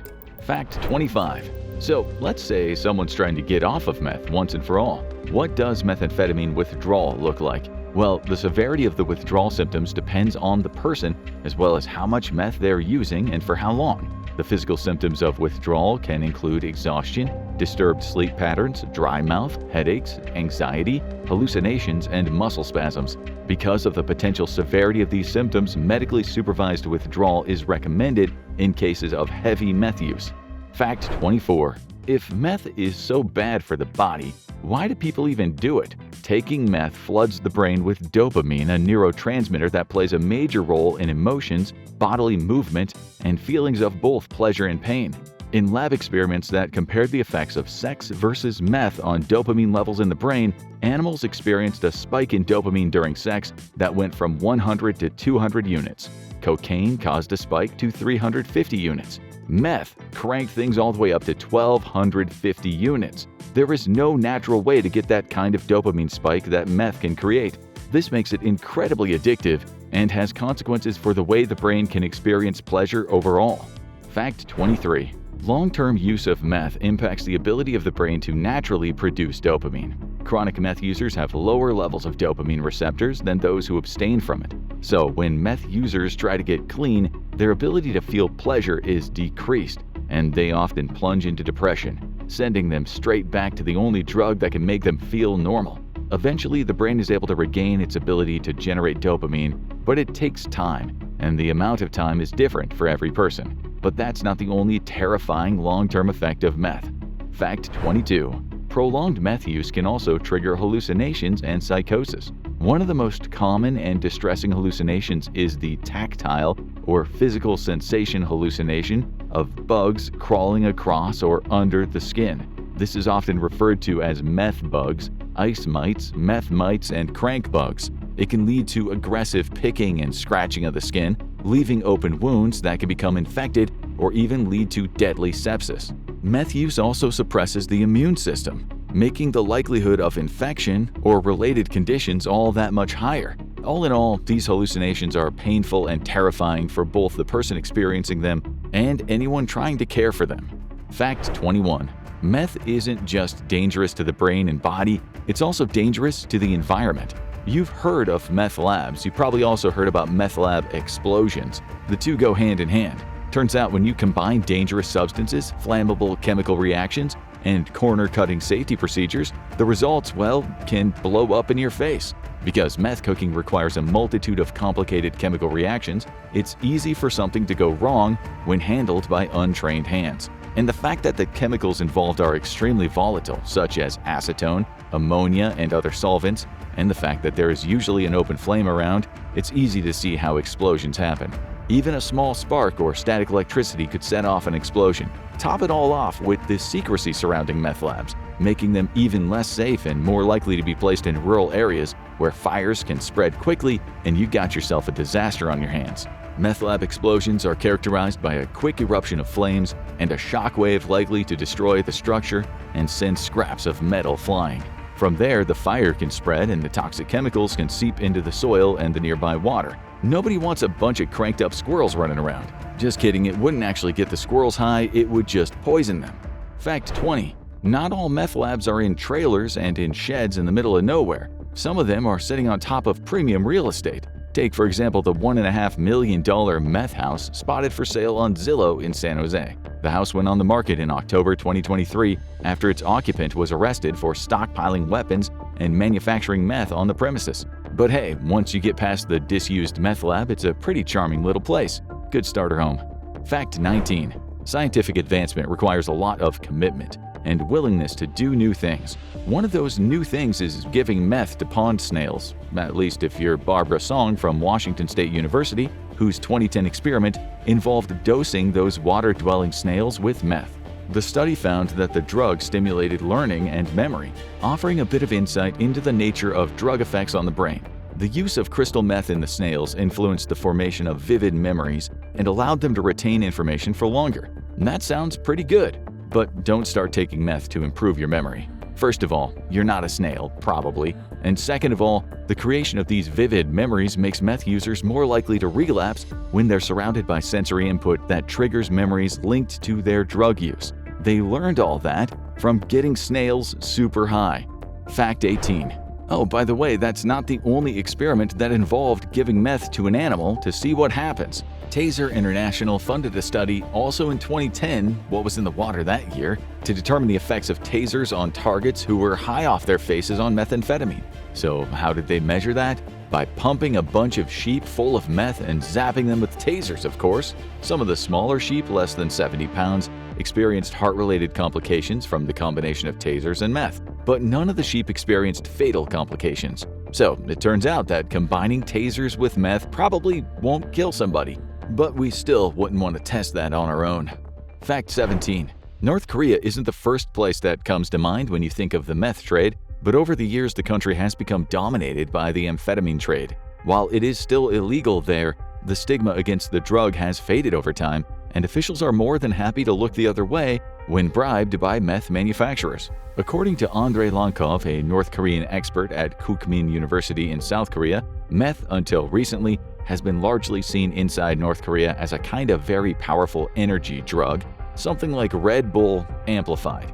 It was even a nationally sanctioned practice for a while, according to Business Insider. From the 1990s to the 2000s, the country made its own meth and trafficked it through diplomatic channels to raise money.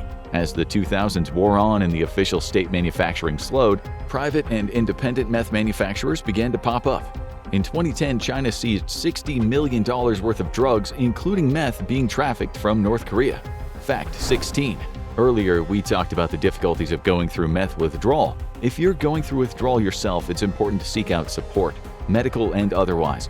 But what if you're the person offering that support? Experts agree that taking these steps can allow you to help out a loved one going through withdrawal from methamphetamines. Make sure they sleep a lot. Make sure they stay hydrated. Give them healthy foods. Remind them that their brain and body both need time to heal. Acknowledging that the process is hard and painful and that it takes courage. And generally uplifting them in their efforts to quit abusing the drug. Helping a loved one through withdrawals can make you feel powerless, but you can do a lot just by being there. Now that was kind of heavy, so let's talk about something weird. Fact 15. Meth smuggling is nothing new. So how about smuggling meth and sharks? A Louisiana man was arrested in August 2022 in the Gulf of Mexico when authorities determined that he had too many sharks on board. Oh, and he had a bunch of crystal meth too. It was bull shark fishing season and he had more than the legal limit of sharks, limited to just one per vessel. And as it turns out, the legal limit for meth is absolutely no meth at all, so he was over that as well. He wasn't smuggling the meth, he was just smoking it as far as anyone could tell, but still a crime. Don't smoke meth and drive boats, kids. And definitely don't do it with sharks, that's just an accident waiting to happen. Fact 14. Fish and meth just don't go together. In April 2024, U.S. Customs and Border Protection officers seized nearly 50 pounds of methamphetamine hidden in an ice chest full of dead fish. The driver was attempting to cross the border between the U.S. and Mexico when a scan spotted irregularities in his ice chest. Inside the ice chest, they found a bunch of dead fish and 47 pounds of meth. Stop traveling with meth and fish, folks. Fact 13. Now let's talk about some myths. Some messy meth misinformation you don't want to miss. Hey, new sobriety test just dropped. Say that 5 times fast to prove you're not on meth. Anyway, one popular myth is that using meth once immediately results in addiction. That is untrue. The fact of the matter is that addiction develops from repeated use. Research suggests that it can take 2 to 5 years for meth use to develop into addiction. Though take that with a grain of salt because it does vary from person to person, and it works differently for smoking versus injection. Fact 12. Another meth myth is that the average length of time from first use of meth to death by meth is 5 years. There's no data to suggest the veracity of that claim. For example, methamphetamine users in Missouri entering treatment for the first time have been using meth for nearly 10 years on average. So as long as someone is still breathing, it's never too late for them to seek treatment for meth abuse. Fact 11. Speaking of which, another often repeated myth is that meth addiction is not treatable. Clinical studies have shown that this is completely untrue. In fact, treatment for meth abuse has similar outcomes to treatment for abuse of other drugs, such as cocaine. The two groups do not differ in treatment adherence, clinic attendance, drug-free urine tests, or successful completion of rehab programs. Of course, longer periods of treatment correlate to more success. For example, meth users who undergo treatment for at least 4 months have almost double the rate of success in avoiding relapse. Fact 10. Another myth about meth is that it causes holes in your brain. While meth undoubtedly has a negative impact on brain function when it's being used, and it can cause damage to nerve cells due to neurotoxic properties, these effects are not permanent. Dark areas visible on brain scans are not holes, but rather they're areas of low or no function. Over time, this damaged tissue is able to repair itself as long as there is no further use. Some of the damage can be permanent, but there are no holes. And again, as long as someone is still breathing, it's never too late to make a change. Fact 9. It can be dangerous to combine meth with prescription drugs. Some of the most dangerous drugs to combine with meth are antidepressants. When mixed with meth, antidepressants can cause serotonin syndrome, an excessive release of serotonin that leads to confusion, rapid heart rate, high blood pressure, seizures, and even death. It can also increase the risks of heart attacks and can worsen the mental health conditions that the antidepressants are being used for. Fact 8. Another extremely dangerous type of prescription drug to mix with meth is opioids. Combining meth with opioids can lead to severe respiratory depression, where the breathing slows to a dangerous rate. The stimulant effects of the meth can cause the sedative effects of opioids to go unnoticed, resulting in accidental overdose of one or the other. Finally, consuming both puts a tremendous strain on the cardiovascular system, and it can lead to a stroke or heart attack. When it comes to medications, meth does not play well with others. Fact 7.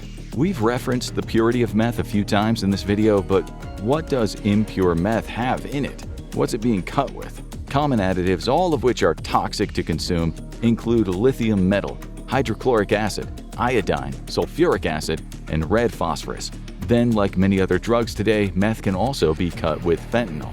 Fact 6. It's good to be concerned about what you're putting into your body. However, it's probably best not to call the police and then ask them to test your meth for you. That's what a Florida man, who else, did in 2022.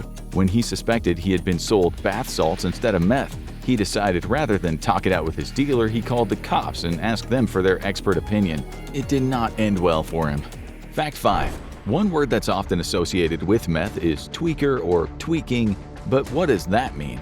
According to the National Library of Medicine, tweaking refers to the state of methamphetamine misuse, wherein the drug user becomes paranoid and irritable due to a lack of sleep. At this point, they have usually gone without sleep for somewhere between 3 and 15 days. During this stage, the person is unable to get as high as they usually do and becomes frustrated by the need to up their dosage.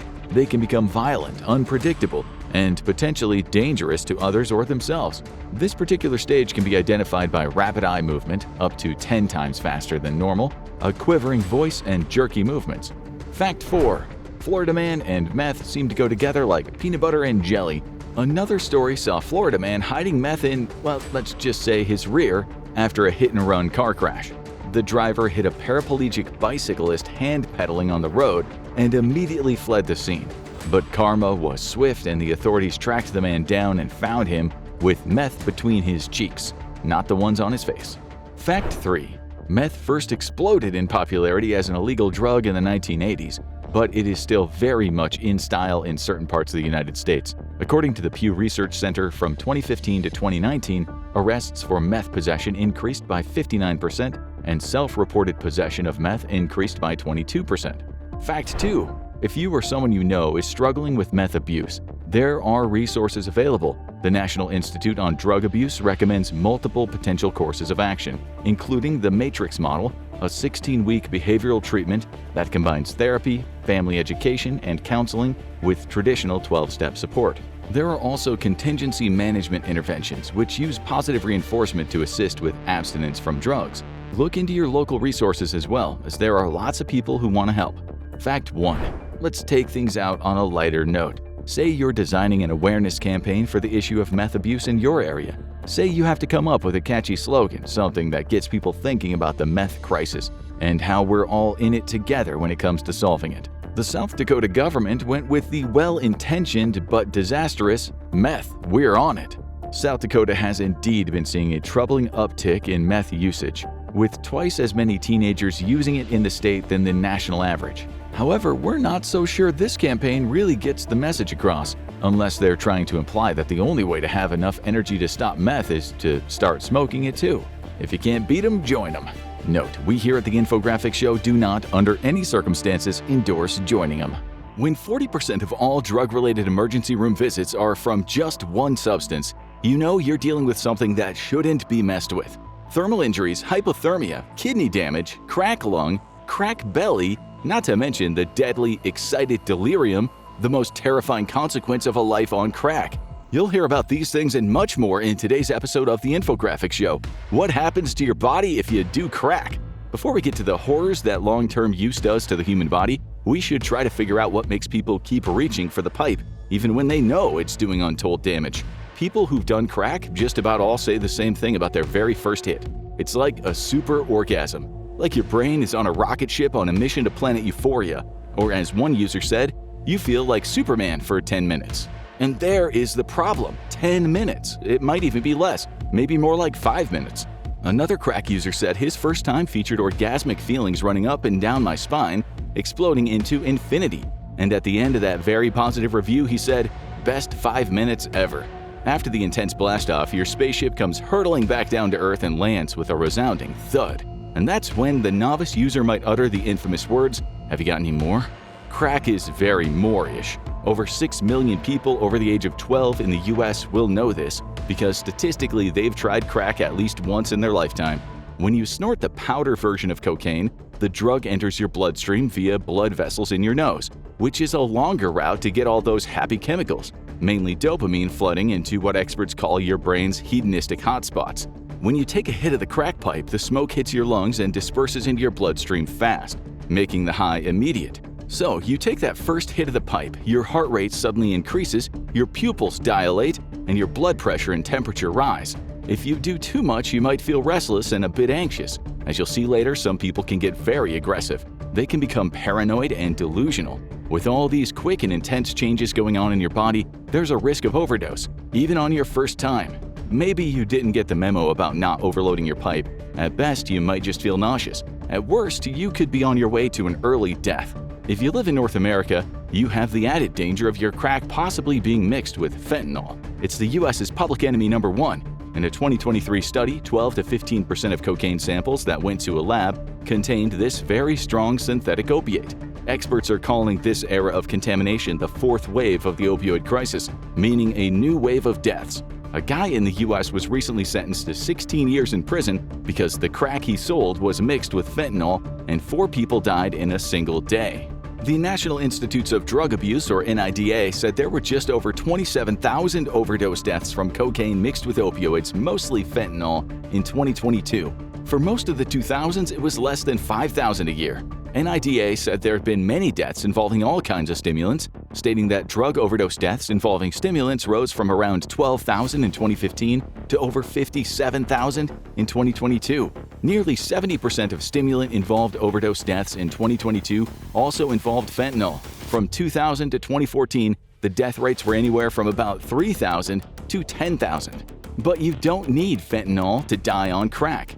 Your blood vessels start to constrict, your heart starts to beat like a drum and bass song, and your blood pressure goes through the roof. This might be more intense because you've been drinking alcohol. When you mix the two, a psychoactive metabolite called cocaethylene can be produced. This makes the whole crack experience even more intense. It can lead to cocaethylene toxicity, which is associated with seizures, liver damage, and compromised functioning of the immune system. It's said that cocaethylene can make the risk of an immediate death on crack 18 to 25 times more likely. In a study of 124 dead crack users in the 1990s, 10% of the deaths were from an overdose. The rest died from diseases and murder. So even on that first time, you can draw the short straw by doing the wrong pipe. Maybe you keep hitting that pipe all night and then suddenly you have chest pain. This might be acute cocaine toxicity, which can have lethal effects on the cardiovascular system. You can die from stroke or heart attack. Many of the cocaine-related ER visits in the US are people complaining of chest pain. Since coke inflames the heart muscle and makes it harder for the heart to contract, the pain could be an aortic rupture. We guess another term for that is an exploding heart, but don't quote us on that. You can even overheat like an old car you decided to floor all the way to Las Vegas, leaving you slumped on the ground dying from hyperthermia. And then there's the risk of seizures. This can also happen on your first ever crack odyssey, especially if you hit that pipe hard. In 1986, the American basketball star Len Bias took some cocaine, not crack cocaine, had a seizure and died. The medical examiner said the normal electrical control of his heartbeat was interrupted, resulting in the sudden onset of seizures and cardiac arrest. We don't know how much coke he'd done in his life, but he was 22 and supremely fit, and we doubt his career allowed him to be stoned every day of the week. You obviously don't have to be a chronic abuser to go down with a seizure. But let's say you survived your first night on crack, and like so many other people on the planet, you gave it another shot. While crack isn't as physically addictive as a drug like heroin, it is very, very psychologically addictive. In 2022, about 920,000 people aged 12 or older in the US bought crack, but it's not certain how many kept buying it. It's thought about 10 to 20% of users in general will become addicted. You being you never do things by halvesies. You started smoking enough rocks to power a train. One of the problems with this was extreme agitation. You became paranoid during your daily binges, just like 68 to 84% of users who do crack long term. One day you looked out of the window and you swore you saw FBI agents hiding in the garden. This was cocaine-induced psychosis, a fear and loathing which can happen to 55% of habitual users. All that dopamine rushing around in your brain has a downside, which is anger, aggressiveness, hallucinations, delusions, and other psychotic symptoms. The extra norepinephrine, a hormone that crack gives you, also doesn't help. It puts you in a super alert state all the time, so you're constantly in fight or flight mode, which is bad for your heart and blood pressure, but also it messes with your mind. As we said at the start, the worst thing that can happen when you lose your mind on crack is delirium. Not just a paranoid hallucination, but all-out delirium. This can actually kill you. Medical papers called it excited delirium, although we particularly like the term acute exhaustive mania. In 2005, a man in the US had a fight with cops outside a fast food restaurant. The man was restrained and then collapsed and died. Excited delirium was blamed. Being held down seems to make it worse. In a study, coked-up rats also didn't like being restrained, dying more often than coked-up rats allowed to run around and do drug-fueled rat things. So now you've been on crack for a while, you've experienced paranoia, your heart is becoming damaged from the constant work it has to do, but you've also noticed it's becoming a bit harder to breathe. The reason for that is a thermal injury to your throat. After all, you have been taking in really hot smoke all day for months on end. The other day, you passed out and you had to be taken to a hospital. Doctors told you that you had crack a lung. The symptoms are a bit like pneumonia. An acute case can happen up to 48 hours after your last smoke. Another symptom of smoking crack day in, day out is bronchitis. You could also get chronic obstructive pulmonary disease, or COPD. So after that initial rocket ride, things are not looking too good these days. But it's gonna get worse. Your teeth have started falling out. For one thing, since you started smoking crack, you don't care much about dental hygiene. All that really matters to you is getting your next rock. On top of that, you spend much of your life clenching your teeth while you're high, which has weakened them. And then the crack constantly entering your mouth means less saliva production, and this also is bad for your teeth. Then came the constant stomach aches, which are a result of what's sometimes called crack belly. Reduced blood flow to all your organs is not good, and that includes your gastrointestinal system. Your rocket ship is broken. The FBI is still in your garden, now armed with Mossad agents, Osama bin Laden and Mr. Snuffleupagus from Sesame Street. And the fact is, at some point you probably ran into fentanyl-laced rocks and you might not wake up from them. If you get out now, you might be able to reverse some of the damage you've done. Once the money runs out, you might end up like 46% of users in a study in the US who committed a violent crime to get more crack. Crack messes with your brain's prefrontal lobe, the part that regulates impulse control. So doing something stupid to get your next hit becomes more possible. Sure, if you stop now, you'll experience intense anxiety and cravings during the initial crash, and there will be a period of intense depression, anxiety, and even some hostility and paranoia, but the sun will come out again once your brain regains its normal non-crack addicted circuitry. Just don't go back on it again. If you do, you might experience the kindling effect, which means a lot of the psychiatric symptoms, the paranoia, the seizures, The psychosis and suspiciousness seem to happen with lower doses. Ever heard of a high so weird it leaves your breath smelling like you licked a toilet bowl? Or drugs so potent they skip the hangover and go straight to zombie apocalypse? Get ready. On today's episode of the Infographics Show, we're revealing the deadliest drugs you didn't know existed. Number 10. The first ever meme drug. Some of you might be old enough to remember the early days of the internet. It was a time when videos like shoes ruled, and most users had the good fortune of not knowing what a 4chan was. That all changed when a brand new drug called Jenkem entered the American consciousness, and 4chan would be largely to thank for that. Jenkem itself is considered by many to be more myth than fact, largely thanks to the 2007 spread of a hoax through American media culture. But we do have a report from 1995 by the Interpress service that references the drug being cultivated by street children in Lusaka, the capital of Zambia. According to the report, street kids would harvest human feces from sewer ponds using cans and bottles and then cover them up with a plastic bag. The contents would then ferment and release gases like methane. After a week, the kids would remove the plastic cover and huff the contents for a powerful but brief high. Technically not considered a drug, the use of Jenkem might be disgusting but perfectly legal. It would produce a longer-lasting high than sniffing glue or gasoline, two other popular ways of getting high for poor street kids. In 2007, a moral panic spread throughout the U.S. as parents worried that Jenkem had found its way to America, and it was now a popular drug of choice for teenagers all over the country. However, an investigation revealed that the entire controversy could be sourced back to a post by user nicknamed Pickwick on Totsie.com. It turns out Pickwick had faked creating a batch of Jenkem as nothing more than a joke. Even in 2007, like whoring was alive and well, and Pickwick's joke would spread like wildfire. Never once to miss an opportunity to create cultural chaos, 4chan users quickly picked up on the joke. They helped fuel it in an attempt to convince kids to actually try huffing poop for themselves.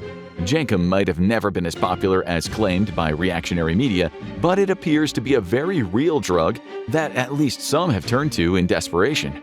Symptoms include crappy breath, literally, hallucinations, low blood pressure, and mood swings. If you or a loved one are huffing your own farts, please don't wait. Act now and seek help. Number 9. Bath salts. To be fair, you probably already knew about bath salts, but what you still don't know about bath salts is pretty shocking. In the early 2010s, America got a sneak peek into a fresh man-made hell with the widespread adoption of a brand new lab-made and perfectly legal drug nicknamed bath salts. A man in Florida ate somebody's face while allegedly high on bath salts. And while that's a regular Tuesday for Florida, it was shocking news across the rest of the country. More incidents began to pop up, and soon the entire world was asking, what in the world were Americans snorting that was turning them into real-life flesh-eating zombies? Packaged innocuously as bath salts and labeled not for human consumption, these synthetic drugs exploited a legal loophole to flood the market unchecked. And where were they coming from? China. Labs there mass-produced these substances, shipping them en masse primarily to the U.S. Marked as synthetic marijuana, bath salts could produce a very short-lived but intense high, similar to a powerful stimulant such as cocaine, while playing hungry hippos with the rest of your brain chemistry. With artificial derivatives of powerful psychedelics, bath salts were a witch's brew of bad alchemy that would send you on a rage zombie trip into the stratosphere with a better than zero chance of eating a neighbor's face. Chinese labs have infamously been the primary suppliers of precursor chemicals for other drugs that flood American markets, such as fentanyl. The situation has gotten so bad that the U.S. has exerted significant diplomatic pressure on China to cease and better control exports of precursors, with Chinese authorities taking largely ceremonial measures to do so. Bath salts evaded regulation for years, and they were sold everywhere from truck stops to 7-Elevens, where they were billed as performance enhancers, energy boosters, and anything in between. While bath salts have turned out to not be behind the infamous Miami cannibal case, users high on them have engaged in acts of ultra-violence against strangers and even family members. In one case, police shot a man high on bath salts, failing to stop his aggressive charge even after emptying a full clip into him. A teenager from Kingsport cut her leg open in order to dig out imaginary worms. Another man in Kingsport drowned while high on bath salts. Not a particularly shocking outcome until you learn he was only in knee-deep water. Synthetic drugs like bath salts are now illegal, but that hasn't stopped China from exporting thousands of tons of precursor chemicals to drug cartels in order to aid them in flooding American markets with deadly drugs. Number 8. The tourist trap drug. It's a warning you'll see posted on many digital nomad forums. If you're traveling across South and Latin America, be wary of being drugged, and not without good cause, as drug-related robberies of foreigners have exploded across the region with the rise of the digital nomad lifestyle. In particular, a lot of media attention has focused on Medellin, Colombia, with frightful stories of a brand new drug being used to turn people into walking zombies. It's known as burundanga, or devil's breath, pharmaceutical name scopolamine. The drug has a variety of health benefits, and it's regularly used to treat severe vertigo or nausea. But it's the street use of the drug that's terrifying. Tourists visiting South American cities have reported horrifying encounters being drugged and put into a zombie-like compliant state. Victims don't just fail to fight off their attackers, they actively cooperate, handing over everything from their wallets to personal passwords and even access to their bank accounts. In 2010, the Colombian State Department issued warnings due to the rise of sedatives to target and attack tourists. Criminals have turned to scopolamine because it is odorless and tasteless, making it easy to put into someone's drink. It's the amnesiac effect of scopolamine that makes it terrifying, though. Victims could take hours or even days to recover, only to be left with no memory of what just happened to them. Though media focuses on tourists, the truth is that in Colombia alone, 50,000 people a year are targeted, primarily native Colombians. Dating apps are a popular trap for both tourists and natives, with tourists explicitly warned about meeting women on dating apps. Everything from food and drinks to even cigarettes are spiked with scopolamine. Once inhaled, the drug goes to work from inside the lungs. The drug is also powerful enough to work simply by administering topically. An attacker could walk by and spread a strange substance onto your exposed skin, administering a powerful dose of the zombie drug. But let's just cut through the hype. Is the drug really as bad as reported, or is this another Jenkem-style case of overly alarmist media? Chemical submission is the process by which various drugs and chemicals are used for the purpose of overpowering a person. This includes everything from common techniques such as plying a victim with alcohol to new and exotic synthetic paralyzing or anesthetic agents, like scopolamine. It's a very real phenomenon around the world, though some nations have a history of wider use than others. Browsing through medical literature, though, scopolamine seems to be a minority case for instances of CS, and the media may be overhyping the actual results. We couldn't find a single verified case of people being turned into fully compliant zombies, for instance, though in one case a victim appears to have handed over banking details to his attackers before succumbing to the drug. However, because the dose used in this case was lethal, it's unknown if the attackers already had access to the victim's financial details or perhaps found them somewhere like in the victim's home or a computer. So, can you be drugged and turned into a willing zombie with scopolamine? To an extent, yes. Scopolamine attacks are very real, and there's very little you can do to protect yourself, given how easy it is to expose a person. The best thing you can do is avoid known trouble areas and travel with trusted groups of people. This next drug comes with some pretty disturbing images, but even they are nothing compared to what's waiting for you in the number 1 spot. Number 7. The real zombie drug. Xylazine, or tranq, is a modern epidemic that's turning people into real-life walking dead. Combined with its euphoric, calming effect, tranq got its nickname as the zombie drug, both from how it left its users looking and from their slowed reactions and dulled intelligence. It reminded many of old-school Hollywood zombies. Originally developed to be used as a sedative, a pain reliever, and a muscle relaxer for animals, tranq is approved for use in animals but not humans. However, since the early 2010s, drug manufacturers have been mixing tranq in with other drugs in order to make administration easier and give the users a more powerful high. Fentanyl is frequently mixed with tranq simply because a dose of fentanyl is usually no bigger than the head of a pin. In fact, anything more than that is likely to kill you. However, such a tiny dose is logistically impossible to administer, so instead, the fentanyl is mixed with larger doses of tranq, which has the side effect of boosting the high from the opioids. So how is tranq turning people into walking dead? As a powerful sedative, and we do mean powerful, tranq can leave people in a euphoric stupor. This prompts many habitual users of tranq to develop bed sores, similar to hospital patients that aren't regularly rotated or exercised. These sores, however, will often go untreated and can grow in size until they cover large areas of the skin. Entire chunks of flesh can effectively rot and fall off the body. Addicted habitual users will often show little concern as long as they can keep getting high. Infection at the injection site is also a common origin for some of the more horrific effects of tranq. How these wounds progress as horrifically as they do is currently a mystery, though researchers believe that there is a combination of effects at play. Poor nutrition in drug-addicted individuals can hamper both the body's ability to repair itself and to fight off infection.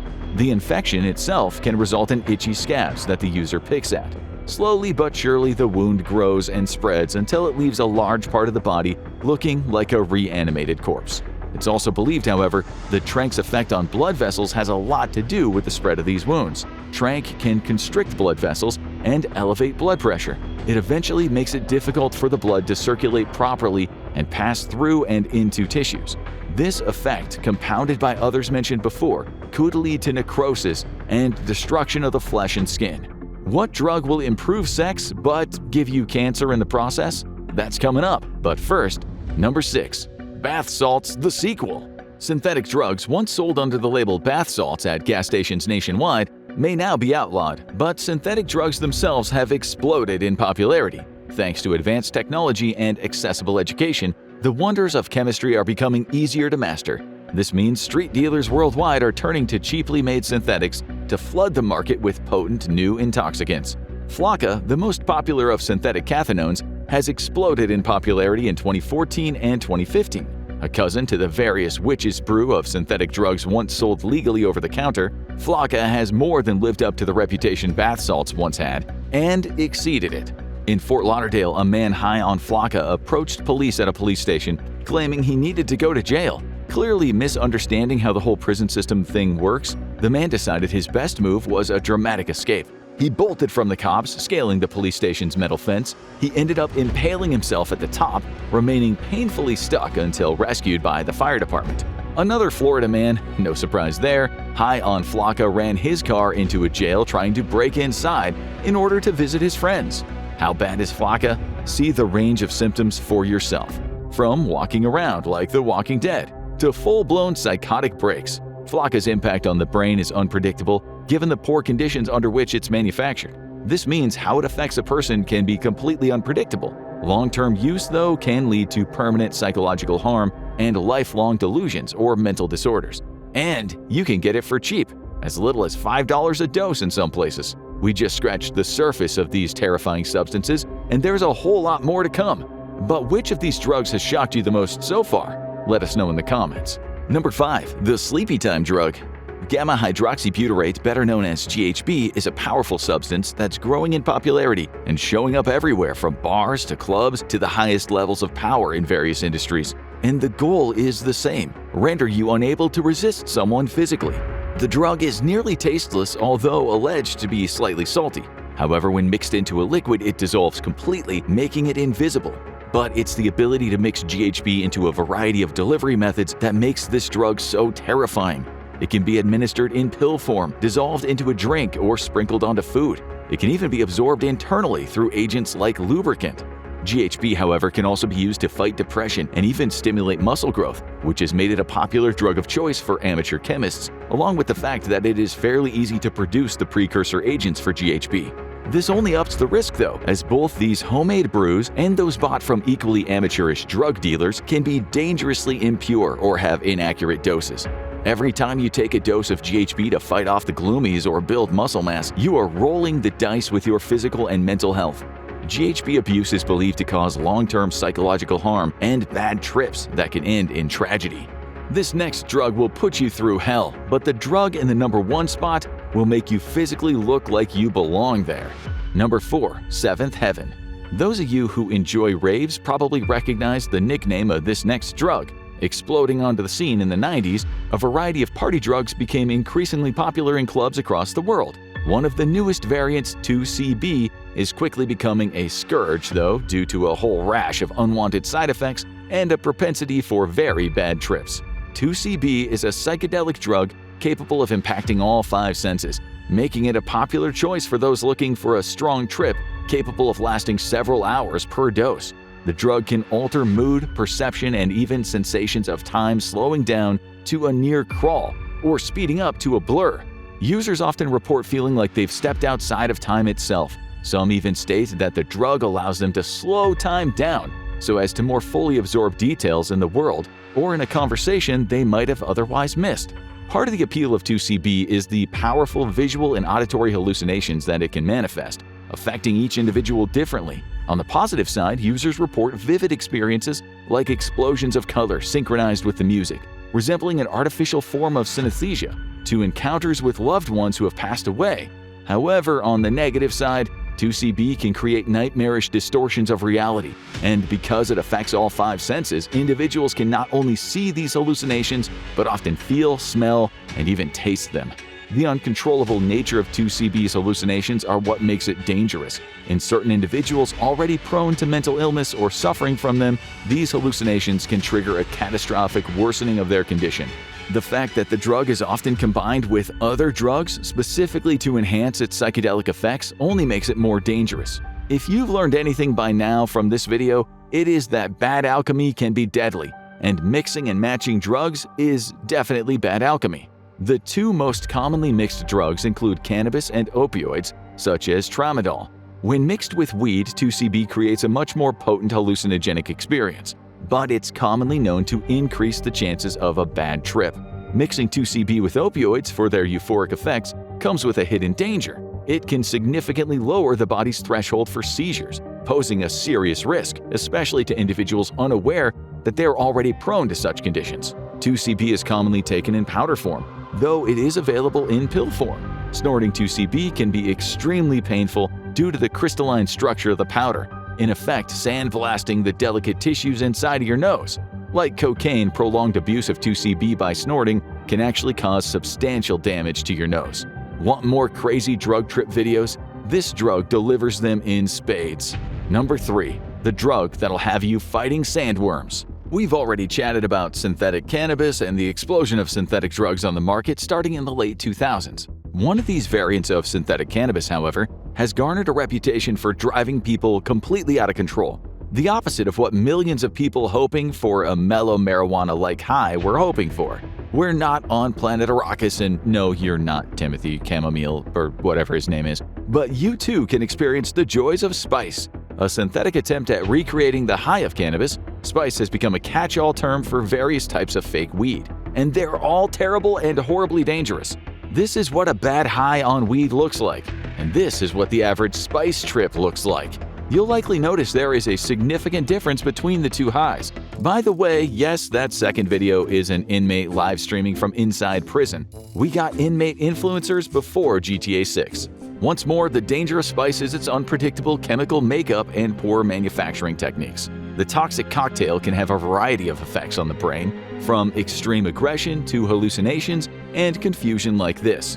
THC is only a partial agonist, meaning it only partially reacts with the cannabinoid receptors in the brain. But synthetic cannabis is oftentimes a full agonist, meaning it will completely saturate and activate all of the body's cannabinoid receptors, even in low doses. This is why spice will wreak havoc on your brain, while THC's effects are much more mellow. Research is still lacking into the effects of spice and other synthetic drugs, but it is believed that long-term use can either cause development of mental illness or seriously aggravate it. Psychotic episodes in long-term users have been documented, often lasting long after an individual has stopped smoking spice. Physical health effects can also be severe, and the manufacturing process itself is often to blame. In 2018, hundreds in Illinois were rushed to the emergency rooms across the state after smoking synthetic cannabis laced with rat poison. The poison had entered their lungs, causing them to cough up blood, suffering from bleeding gums, severe bloody noses, bleeding internally, and even causing them to urinate blood. 3 people died after smoking the bad batch, which was traced back to 3 convenience store clerks who had been serving up some under-the-counter goods. We're almost at the number 1 spot, and we're warning you, you better have a strong stomach if you're gonna stick it out. But first, number 2, poppers. You won't believe how many drugs people use every day to get high and are not just legal but sold over the counter at stores all over the nation. Nitrites, or poppers as they're known if you're not a fudging nerd, are one of those perfectly legal drugs abused by millions. Well, technically they're not legal if sold for the purpose of getting high, which is why manufacturers get around legal restrictions with the lowest amount of criminal effort possible. But first, what in the world are we talking about? Poppers belong to the alkyl nitrate family, and they can release powerful fumes when their containers are open or popped. The nickname comes from the distinctive popping sound made when the glass capsules they originally came in were crushed open. While they're now sold in small plastic bottles, the name has stuck. As far as drugs go, poppers are not very powerful. Usually they create a feeling of mild euphoria, bodily warmth, and accompanying dizziness that only lasts a few hours at most. It's this quality, along with their chemical makeup though, that makes them so dangerous. Because they typically have such a short high, sometimes measured in minutes, users tend to do many in rapid succession, with toxic effects. When used prior to sex, poppers help relax the body, and the mild euphoria they produce can heighten the feelings of pleasure. This has led to a culture of party and play, where users will imbibe in a variety of chemicals prior to engaging in sexual intercourse.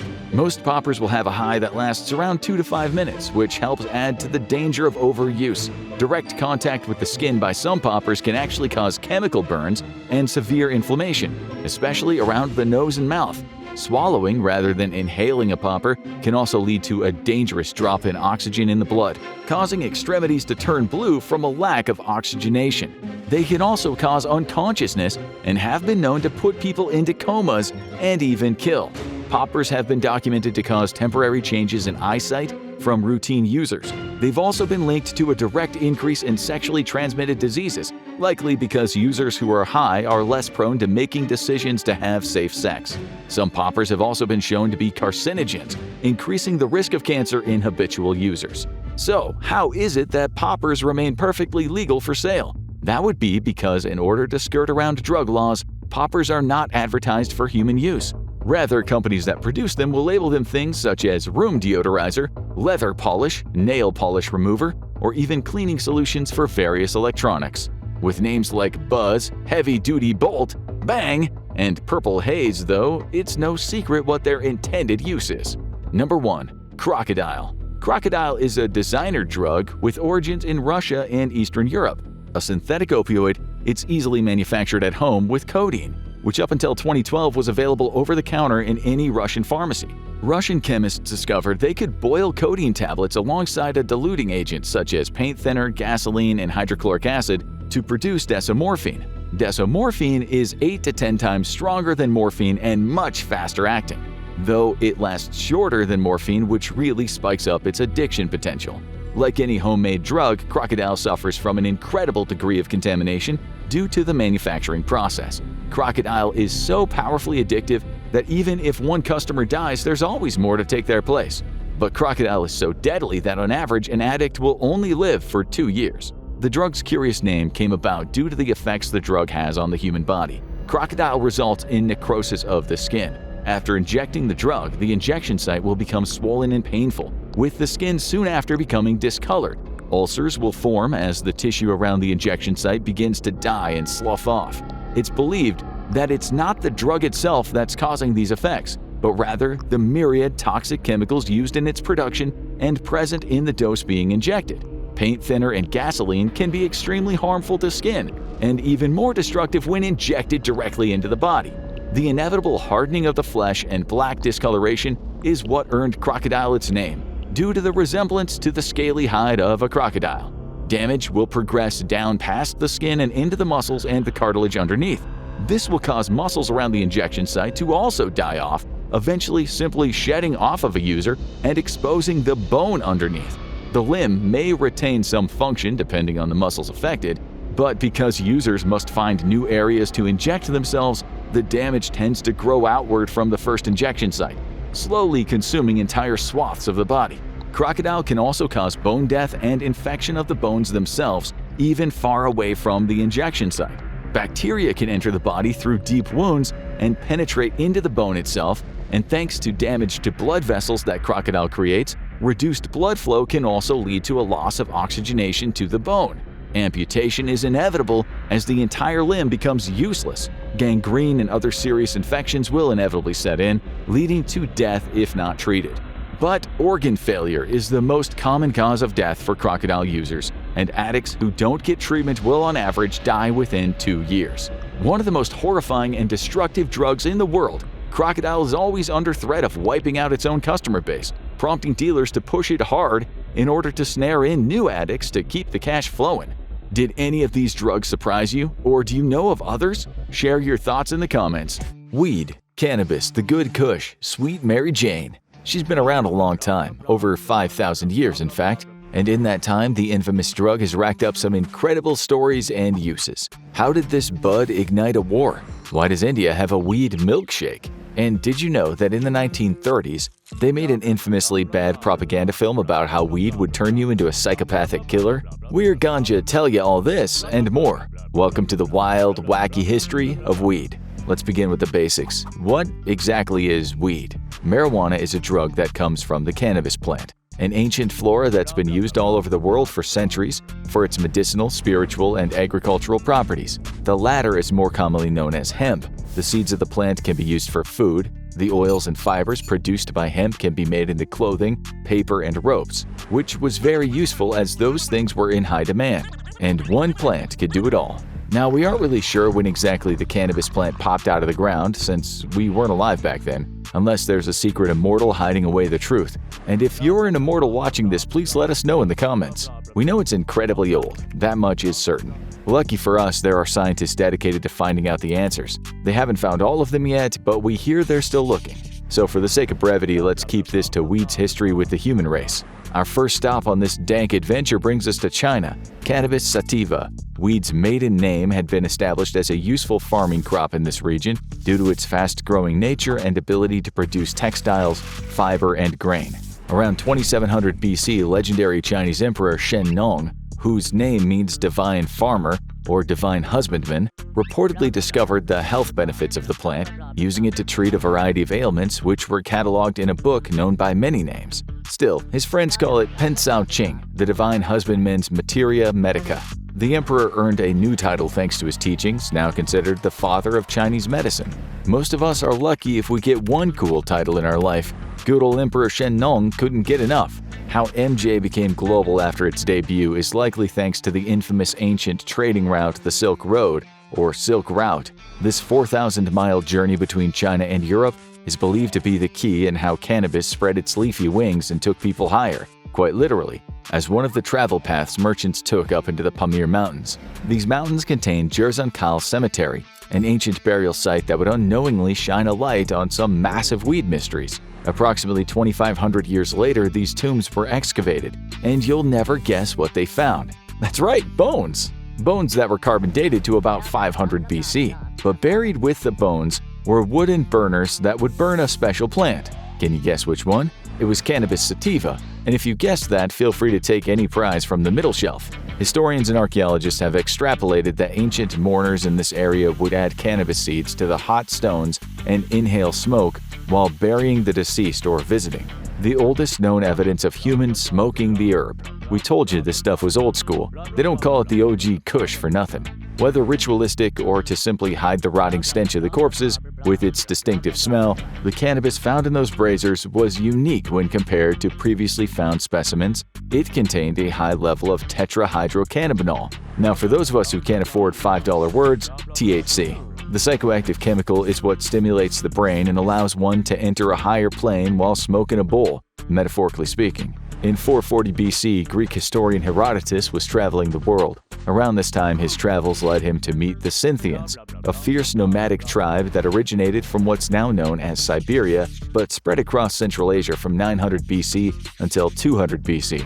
Herodotus reported that the warriors would build weed saunas, using tents and hot rocks to inhale the fumes, which made the Scythians cry out in ecstasy. So we have anecdotal evidence that we can thank the Scythians for the original hotbox. Weed has been a consistent part of many rituals, ceremonies, and festivals for centuries. In India, bhang is made from the cannabis plant and has deep religious ties to the Hindu god Shiva. Some mythological accounts speak of bhang being Lord Shiva's favorite offering, and the Hindu god is often depicted with the substance in portraits. Since the 5th century, bhang has been consumed at the iconic celebrations Holi and Mahashivratri, where it's typically infused in traditional drinks like lassi and thandai. And in case you weren't aware, thandai is a cold, milky beverage. That's right, a weed milkshake. As time went on, cannabis became prominent in Asia, Africa, and Europe. Sailing across the seas, which was convenient as hemp was widely used for ships' rigging and sails. And did we already mention rope? Hemp became popular among the white settlers of the Americas in the mid-1600s for agricultural use in the colonies. Did you know that the first president of the United States, George Washington, grew his own hemp crop at Mount Vernon? Well, now you do. In 1833, an Irish physician named Dr. William Brooke O'Shaughnessy came to India, where he would spend many years researching the medical benefits after noting the locals using bhang as a remedy. O'Shaughnessy believed cannabis was an untapped medical resource for Western medicine. He used the plant in an attempt to cure patients suffering from illnesses like rheumatism and cholera. His experiments concluded that cannabis wasn't a cure, but could be used as part of the treatment. O'Shaughnessy also claimed cannabis to be anti-convulsive medication, reportedly using it to stop seizures of a baby and ease the tremors in tetanus patients. Enter cannabis indicate. Cannabis indica was a new strain of cannabinoid, getting the nickname Indian hemp or more famously ganja. New year, new weed. This strain was noted to have added relaxation effects with a side effect of increased delirium. O'Shaughnessy's research paved the way for cannabis to be recognized and used in Western medicine. It became widely accessible in the medical field and popular as an over-the-counter remedy. A staple ingredient in all kinds of concoctions and elixirs, some of those included other drugs such as poppy opium and cocaine, which was incredibly common during the 19th and 20th centuries. In 1850, cannabis appeared for the first time in the United States Pharmacopoeia, a compendium of all the most important drugs in American medicine. Meanwhile, during that same decade in France, the Club des Hashichants was formed, which celebrated more recreational use of the wacky tobacco. But the story of weed isn't all sunshine and roses. While weed use got a head start, anti-weed legislation had been carefully marching along behind it. All the way back in 1378, over in the sunny land of Arabia, Sodoyun Shekoni, the emir of Jonemia, banned the smoking of hash in his domain, which many historians seem to agree was the first time someone legislated against marijuana officially. Marijuana would have an easy ride for a few centuries after that, until the King of Jamaica brought down the ban hammer in 1787. Yes, Jamaica. In the 1800s, for all the advances in marijuana use, both medical and otherwise, that it gave us, there were plenty among the powers that be who were striking back. To name a few, Napoleon Bonaparte, the Municipal Council of Rio de Janeiro, British colonies in the Mauritius, South Africa, and India, not to mention rulers in Greece, Singapore, the Ottoman Empire, and Morocco. It was only a matter of time before legislation against marijuana would hit the Americas. Let's jump ahead to 1914, when the United States Congress passed the Harrison Narcotic Act, which greatly impacted the opium trade. Opioids can no longer be dispensed without a prescription, and all narcotics manufacturers and distributors had to be registered under the U.S. Treasury Department. Soon after, morphine, cocaine, heroin, and other hard substances were completely prohibited by federal law. Despite cannabis being untouched by this new law, it undoubtedly foreshadowed trouble on the horizon. Then came the Volstead Act of 1919, more commonly known as the Prohibition Act. While it didn't take effect until 1920, that new law was responsible for banning the sale or distribution of all alcoholic beverages. This lasted until 1933. America was running dry, and crimes were running higher. Here's a little advice from us. If you happen to find yourself thrown back into this era, watch out for Chicago Thunder. So how did all these new laws impact Mary Jane? Substances that were widely available now came with suffocating restrictions. The rise in addiction-related crimes, the beginnings and boomings of black market drugs, misinformation, and exploitation was the perfect combination to stir up a growing fear amongst the general population. Marijuana's reputation as a safe substance had been flipped. It didn't take long for the madness to spread. Reefer madness came to America's screens in 1936. The exploitation film attempted to portray a dark, cautionary tale to warn young people and their parents about the dangerous devil's lettuce and get them back on the path of the straight and narrow. It used highly exaggerated false claims about the drug to push its narrative, the most infamous being that cannabis would get the users so high that it would drive them to insanity, causing them to commit heinous acts like murder. The melodramatic picture with its bold, iconic posters dripping with occult imagery had a bit of an unintended effect, with the target audience finding it more a comedy than a drama, especially if you were high at the time. No wonder it gained a cult following. Jumping forward briefly, we see decades later in the distant year of 2005, a parody musical of Reefer Madness featuring a very special guest, Jesus, was born. It was very popular with stoners. Anyway, back to the 1930s. An article written by the head of the United States Federal Bureau of Narcotics, Harry Anslinger, titled "Marijuana, Assassin of Youth," was published in 1937, just a year after Reefer Madness was released. Anslinger wrote that ignorance about the effects of cannabis was the cause of criminal activity, murder, and insanity. That sure sounds familiar. In that same year, the Marijuana Tax Act of 1937 was passed. A yearly tax was placed on all imports, selling and distributing under regulation, and failure to pay was met with prison time and a fine. Legal but heavily regulated, the recreational use of weed started its decline. At least not all was snubbed into an ashtray. The hemp industry was still going.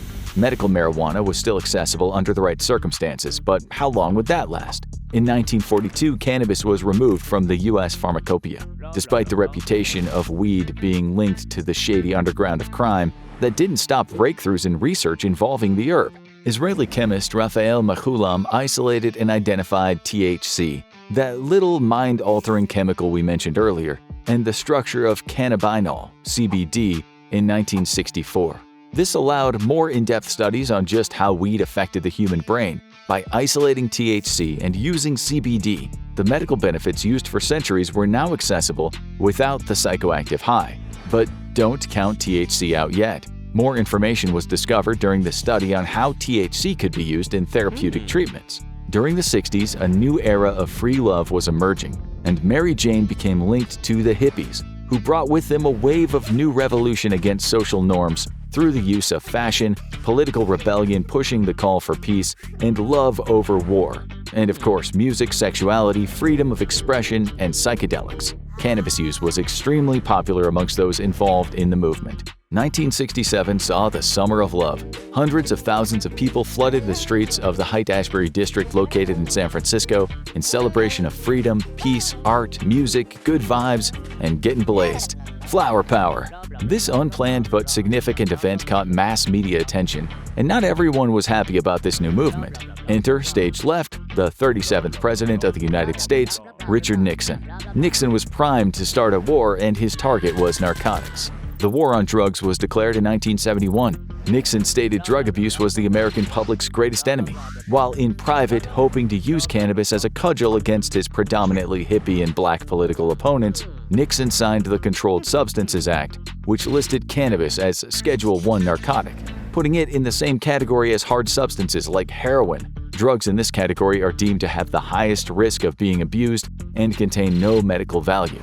In 1973, the Drug Enforcement Administration was brought together by combining the Office for Drug Abuse Law Enforcement, the Office of Narcotics Intelligence, and the Bureau of Narcotics and Dangerous Drugs to further crack down on these new laws. How could it possibly escalate from here? Well, the answer comes from the 1980s. Tricky Dick was out of the pick, and Ronald Reagan was now the United States president. During his presidency from 1981 to 1989, Reagan held his stance firm that marijuana had no place amongst the American public. The Anti-Drug Abuse Act of 1986 poured more U.S. federal funding into drug enforcement, creating a minimum sentence for any drug-related crimes and increasing the monetary and incarceration penalties for those crimes. Heroin, crack cocaine, and marijuana were among the most common narcotics involved. The arrests and incarcerations for drug crimes such as possession saw a massive spike. A pretty intense sentence for a small herb. But why? Marijuana was often called a gateway drug. Thus, it was argued that it was just as dangerous as the other Schedule I narcotics it shared the list with. President Reagan's wife, Nancy Reagan, was also heavily involved in this war, privately funding a new campaign, Just Say No, in response to the concerns of rising drug abuse and crimes against school-aged children. Then came the Drug Abuse Resistance Education Program, or DARE, founded in 1983 in Los Angeles. You might be familiar with it, or at the very least familiar with its legendarily corny PSAs. This program infiltrated schools across the U.S., taught by police officers accompanied by a cartoon lion mascot called Darren the Lion. Incorporating the Just Say No campaign into its works, presenting the dangers of addiction and strategies to combat peer pressure through speaking at schools across America before they set off on a global campaign equipped with the aforementioned corny public service announcements. One of the more bizarre but infamous PSAs came from 1987, This Is Your Brain on Drugs. It depicts a man picking up an egg, claiming it to be the brain, then cracking it into a hot skillet. The skillet, of course, the drugs. The egg sizzles away while menacingly holding the frying pan, asking the audience if they have any questions. Needless to say, even today it's often referenced in parody. In 1996, California became the first state to legalize the medicinal use of cannabis under Proposition 215, the Compassionate Use Act of 1996, a historical milestone for the campaign to legalize medical marijuana in America. Just a year prior, bills were approved by state legislatures but were vetoed by the state governor at the time, Peter Wilson. When this happened, advocates of the cause didn't back down. They took the vote to the people, and the people said yes. 14 states soon legalized the use of medical cannabis, and the times were a-changin', not just in the U.S. Weed became legal for medical use in the Netherlands in 2000, followed by Canada in 2001, before later becoming legal, at least for medical use, in Austria circa 2008, and Uruguay, Italy, Romania, and the Czech Republic, as well as France in 2013. There were plenty more after that, but we respect your time and figure you'd probably just get sick of us listing off different country names. Back to the old US of A. Weed in pop culture became more mainstream in the 90s and 2000s, even popularizing a previously niche subgenre of the film, stoner comedies or stoner films. We think the title explains it all. Non-exploitation films surrounding marijuana can be dated back to the 60s with Easy Rider in 1969. But that film is far from giggles and good vibes. The comedy part of stoner comedy started back in 1978 with Up in Smoke, starring now iconic duo Richard Anthony Cheech Marin and Tommy Chong. But what about the music, man? Weed was heavily associated with music icon Snoop Dogg, featuring references to the drug since his debut on Dr. Dre's 1992 album titled The Chronic. Snoop wasn't shy about his love of marijuana, speaking publicly about his personal use and support in the movement to legalize weed. One of his most popular singles came from 2001 with Smoke Weed Every Day, still one of the world's most beloved stoner anthems. In 2015, Leafs by Snoop was founded, making its own cannabis strains and products like edibles. Given the highly radicalized nature of the war on marijuana, which we can thank Nixon for, it's definitely a step in the right direction for black pop culture figures like Snoop Dogg to finally profit off the plant that the government was previously using to haul them off to jail. While the legalization of marijuana for medical use has a pretty illustrious history at this point, the legal battles of recreational marijuana, especially in the United States, have been considerably more fraught. In 2012, Colorado and Washington became the first states to legalize recreational use of pot. As of today, despite marijuana still being forbidden on a federal level, 38 U.S. states, 3 territories, and the District of Columbia allow the use of medical cannabis. But which was the first country to fully legalize it? That title belongs to Uruguay. In 2013, it completely legalized cannabis for medical and recreational use, landmarking it as the first country in the world to make weed completely legal. And since then, it's been joined by some illustrious fellow weed havens: Georgia, South Africa, Canada, Mexico, Malta, Thailand, and Luxembourg. And given that none of these countries have fully collapsed into the purge-like anarchy since legislation, it's safe to say a lot of the fear-mongering of the past was probably overblown. Current United States President Joe Biden stated in 2022 that he would pardon prior offenses of possession of cannabis, encouraging state governors to follow his example. Biden asked for the cooperation of the Secretary of Health and Human Resources and the Attorney General to start the process needed to get a revision of that decision. Progress for marijuana advocates has been forced to take baby steps throughout most of recent history. But if the waves of legalization across the 2010s remain an enduring trend, the 2020s are likely to be an extremely good decade for the dankest among us. Regardless of whether you partake yourself, there's no denying that weed truly has a remarkable history. From its humble rise as a simple crop, to its blazing fall as a narcotic, to its revival as medicine, and maybe someday as a normalized drug like alcohol, caffeine, and tobacco. There's so much history and mystery we still don't know about. If only plants could talk. Yeah, they might take over the world or something, but as long as those plants can keep it mellow, it's a small price to pay. A man staggers down the garbage-laden street. Men and women clothed in rags lie on the sidewalk as he pushes forward through a sea of semi-conscious drug addicts standing stooped, arms down by their sides like zombies. The man stops and talks to a friend. His legs are covered in infected pustules. To his side, a woman lies unconscious, looking all but dead, blood running down her bandaged left leg where a flesh-eating condition has caused a gaping hole. This is addiction at its very worst, and it is the epitome of 21st century drug-related civil disorder. The scene is just a regular day in the American heart of urban squalor, a sight unimaginable when the US kicked off its war on drugs decades ago. Today, we'll cover all of the most addictive drugs, including the terrifying ones that have led to the description you just heard. We'll try to get our heads around what has happened with drugs in the USA, the most addicted country on the planet, which, as you'll see, is home to some disturbing statistics, along with those ultra-dystopian city streets. Coming in at number 5 is alcohol, also known as booze, brew, juice, hooch, sauce, firewater, and liquid courage, which can get you drunk, wasted, wrecked, smashed, trashed, hammered, plastered, battered, blasted, sloshed, trolleyed, and our favorite of the British expressions, absolutely wankered. Booze is, of course, legal, but it's still a drug, and an extremely addictive one at that. Alcohol addicts are everywhere you look. According to studies, 50 to 60% of Americans aged 21 to 64 are regular consumers. 31.5% of American people aged 18 to 21 are drinkers, as are 14.5% of people aged 16 and 17, 4.7% of 14 and 15-year-olds, and shockingly, even 1.6% of 12 and 13-year-olds. 29.5 million, or 10.5% of all Americans aged 12 and older, qualify for what's called alcohol use disorder. 17.3 million of them males and 12.3 million female. That is a lot of addiction.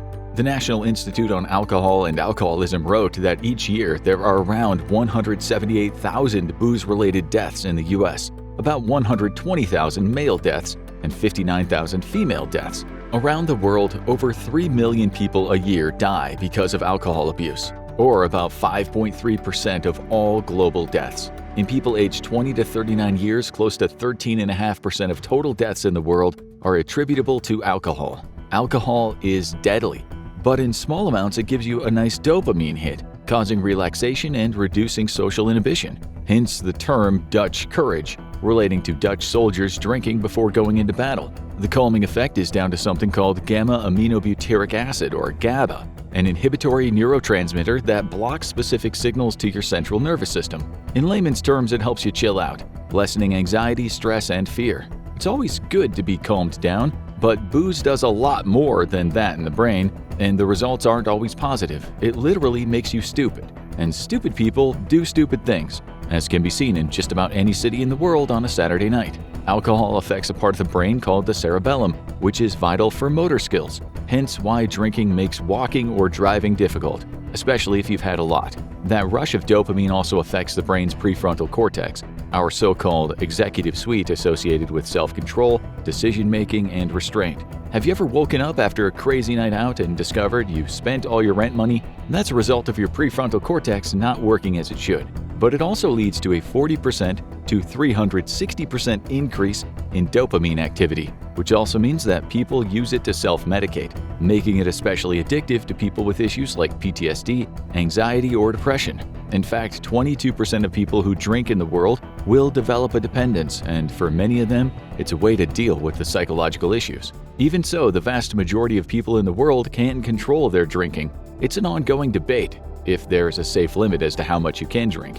But people, for the most part, will drink with friends, have a glass of wine at home, watch sports with a couple of beers, drink some champagne at weddings, and it won't kill them or lead to an arrest. But for those who do become addicted and try to quit, they quickly find the most insidious aspect of alcohol addiction: the withdrawal symptoms. And these can be severe, arguably the very worst of all drug withdrawal symptoms. Putting all that alcohol inside you has affected how your central nervous system works, and because it has a depressant effect on your body, the body tries hard to keep you awake or alert while on booze.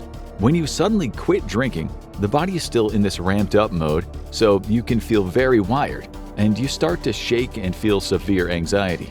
And these are the mild symptoms. Those in the grips of severe symptoms can start to hallucinate, possibly talking to people who aren't even there, or brushing spiders off their body. This might happen within the first 2 days of stopping, and the nightmare can get much worse. About 5% of people will have what are called delirium tremens, or DTs, after the initial anxiety. The person will become extremely agitated. In a medical setting, they may have to be strapped down so as to not hurt themselves or someone else. Their hallucinations can be so vivid that they barely see the people around them. Instead, they might be looking at snakes or some other frightening apparition. In the early 20th century, the condition would sometimes be called seeing pink elephants. This can be very frightening, not to mention dangerous. According to a 2022 research paper, the mortality rate for DTs is between 5 and 15% when the person gets treatment, but around 37% when they don't. Coming off alcohol dependency is serious business. Ironically, one of the drugs that doctors will give to people to counteract the dangerous symptoms of alcohol withdrawal is a drug that can cause similar withdrawal symptoms after long-term use, resulting in what sufferers have called a living nightmare. Welcome to benzo hell. Unlike alcohol, benzodiazepines or benzos are prescribed by doctors, although they're also sold on the streets. But as you'll soon see, the street versions, which are oftentimes counterfeit, can be dangerously contaminated. For decades, society and much of the medical world seem to ignore or underestimate just how dangerous and terrifying benzos could be when they're stopped abruptly. And taking one of those so-called chill pills with brand names such as Xanax, Klonopin, Valium, or Ativan is often talked about in a lighthearted way in the movies or on TV. But chill pills, in fact, are not to be messed with. Like alcohol, they work on the GABA system, so indeed they chill you out. But also, like alcohol, your body gets used to being in chill mode. So when you stop and you have a dependence, your body keeps trying to make you switched on. You become tremendously wired, maybe not sleeping for days on end, unable to do anything except be wired and panic. You get rebound anxiety for the anxiety you've been trying to prevent. You can become so worked up that it leads to seizures that can kill you. We visited a benzo withdrawal forum online, and there are many reports of people having seizures, and lots of people lose their minds to the point of a complete nervous breakdown. Many lose their partners, their jobs, their savings, everything. Benzos used to be handed out like candy by doctors who underestimated just how serious withdrawal could be. What's now referred to as benzodiazepine withdrawal syndrome. Thankfully, today doctors will not usually prescribe benzos for weeks unless it's absolutely necessary. It's hard to say how long it takes to form a dependency, though. Everyone is different. It could be months, or it could be just weeks of daily use. The pills themselves can be lifesavers for panickers or insomniacs. They're incredibly effective at calming a person down, but this leads to people taking them when not absolutely necessary. They might then become tolerant, so they increase the dose, or their doctor does. We visited a lot of forums to research this video, and reading what people say about benzo withdrawal is enough to turn anyone off from ever taking them. People talked about chemical brain damage that even years after stopping, they said, still made their lives difficult. Others discussed their paralyzing anxiety during withdrawal, or feeling like bugs crawling on their skin, the night terrors, their tremors, their inability to barely speak, having body spasms, hallucinations, psychosis, mania, paranoia, derealization, depression, intractable insomnia, and for one person what he described as an incredible Hulk rage. Another person, a self-confessed lifelong recreational drug taker, called benzos the most dangerous drug I've ever taken.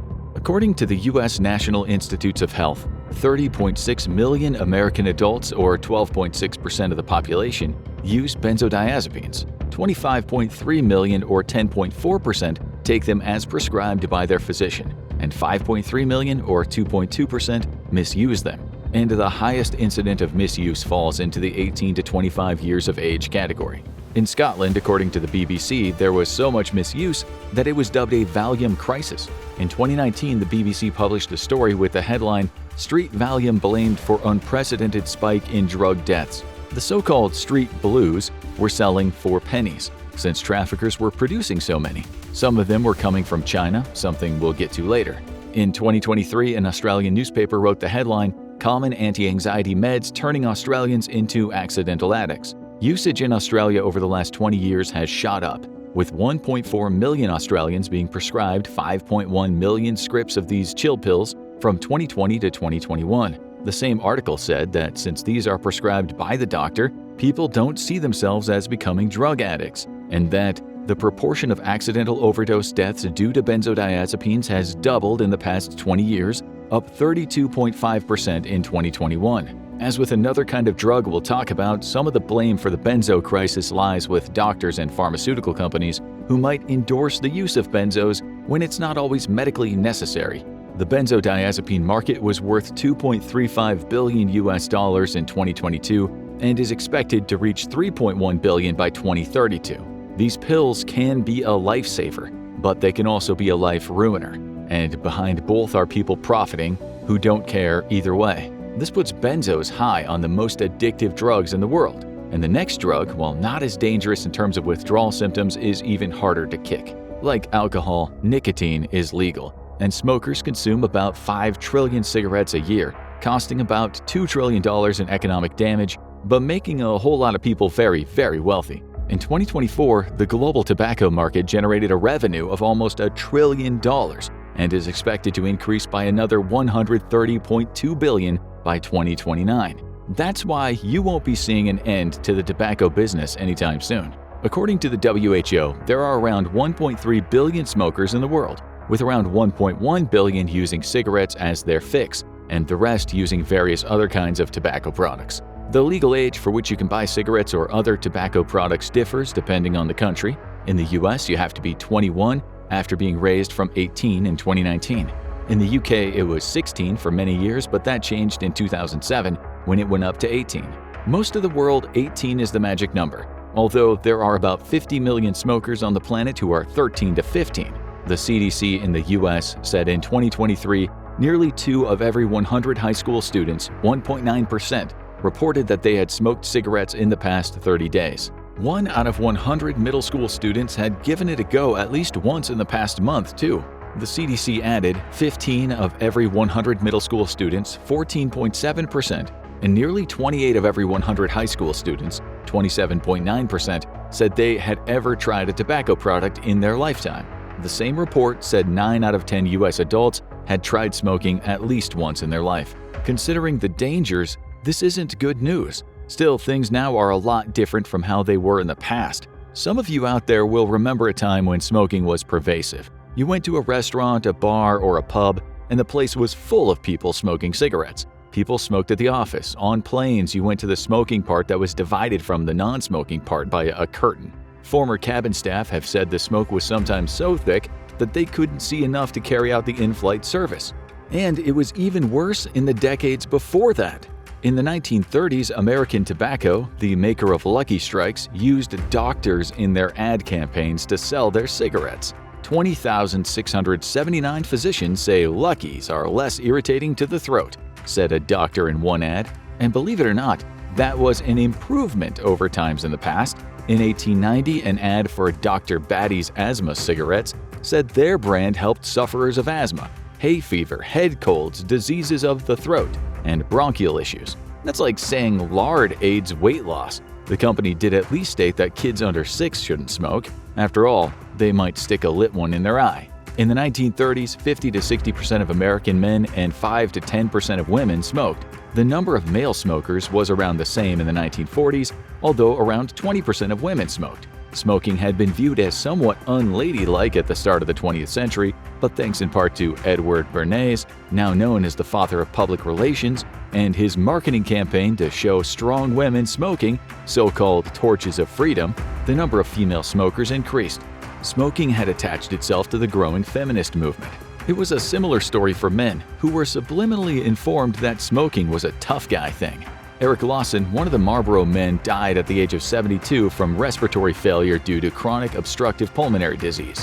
In 1965, about 52% of American men smoked, and 34% of American women were smokers. But at the end of the 60s, the Mad Men-style marketing campaigns were less effective, with all the studies on smoking and cancer. And the decade ended with about 44% of men and 31% of women being smokers. Still, despite all the warnings, by 1987, around 29% of US adults smoked, 32% being men, 27% women. So close to equality.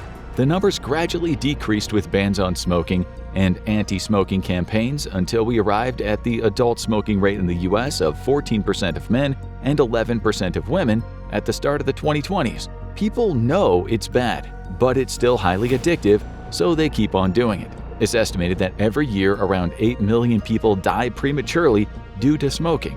Researchers say it'll likely kill 1 billion people over the course of the 21st century. While smokers don't seem to be getting high, that doesn't mean it's not addictive. It actually increases dopamine levels in your brain's reward system by about 25 to 40%. If you've ever been to an airport and seen a smoking room, the toxic, coughing human zoos that can be depressing enough to make smokers think twice about their so-called dirty habit, you'll see that people can't seem to go very long without a smoke. Prolonged nicotine use causes cravings.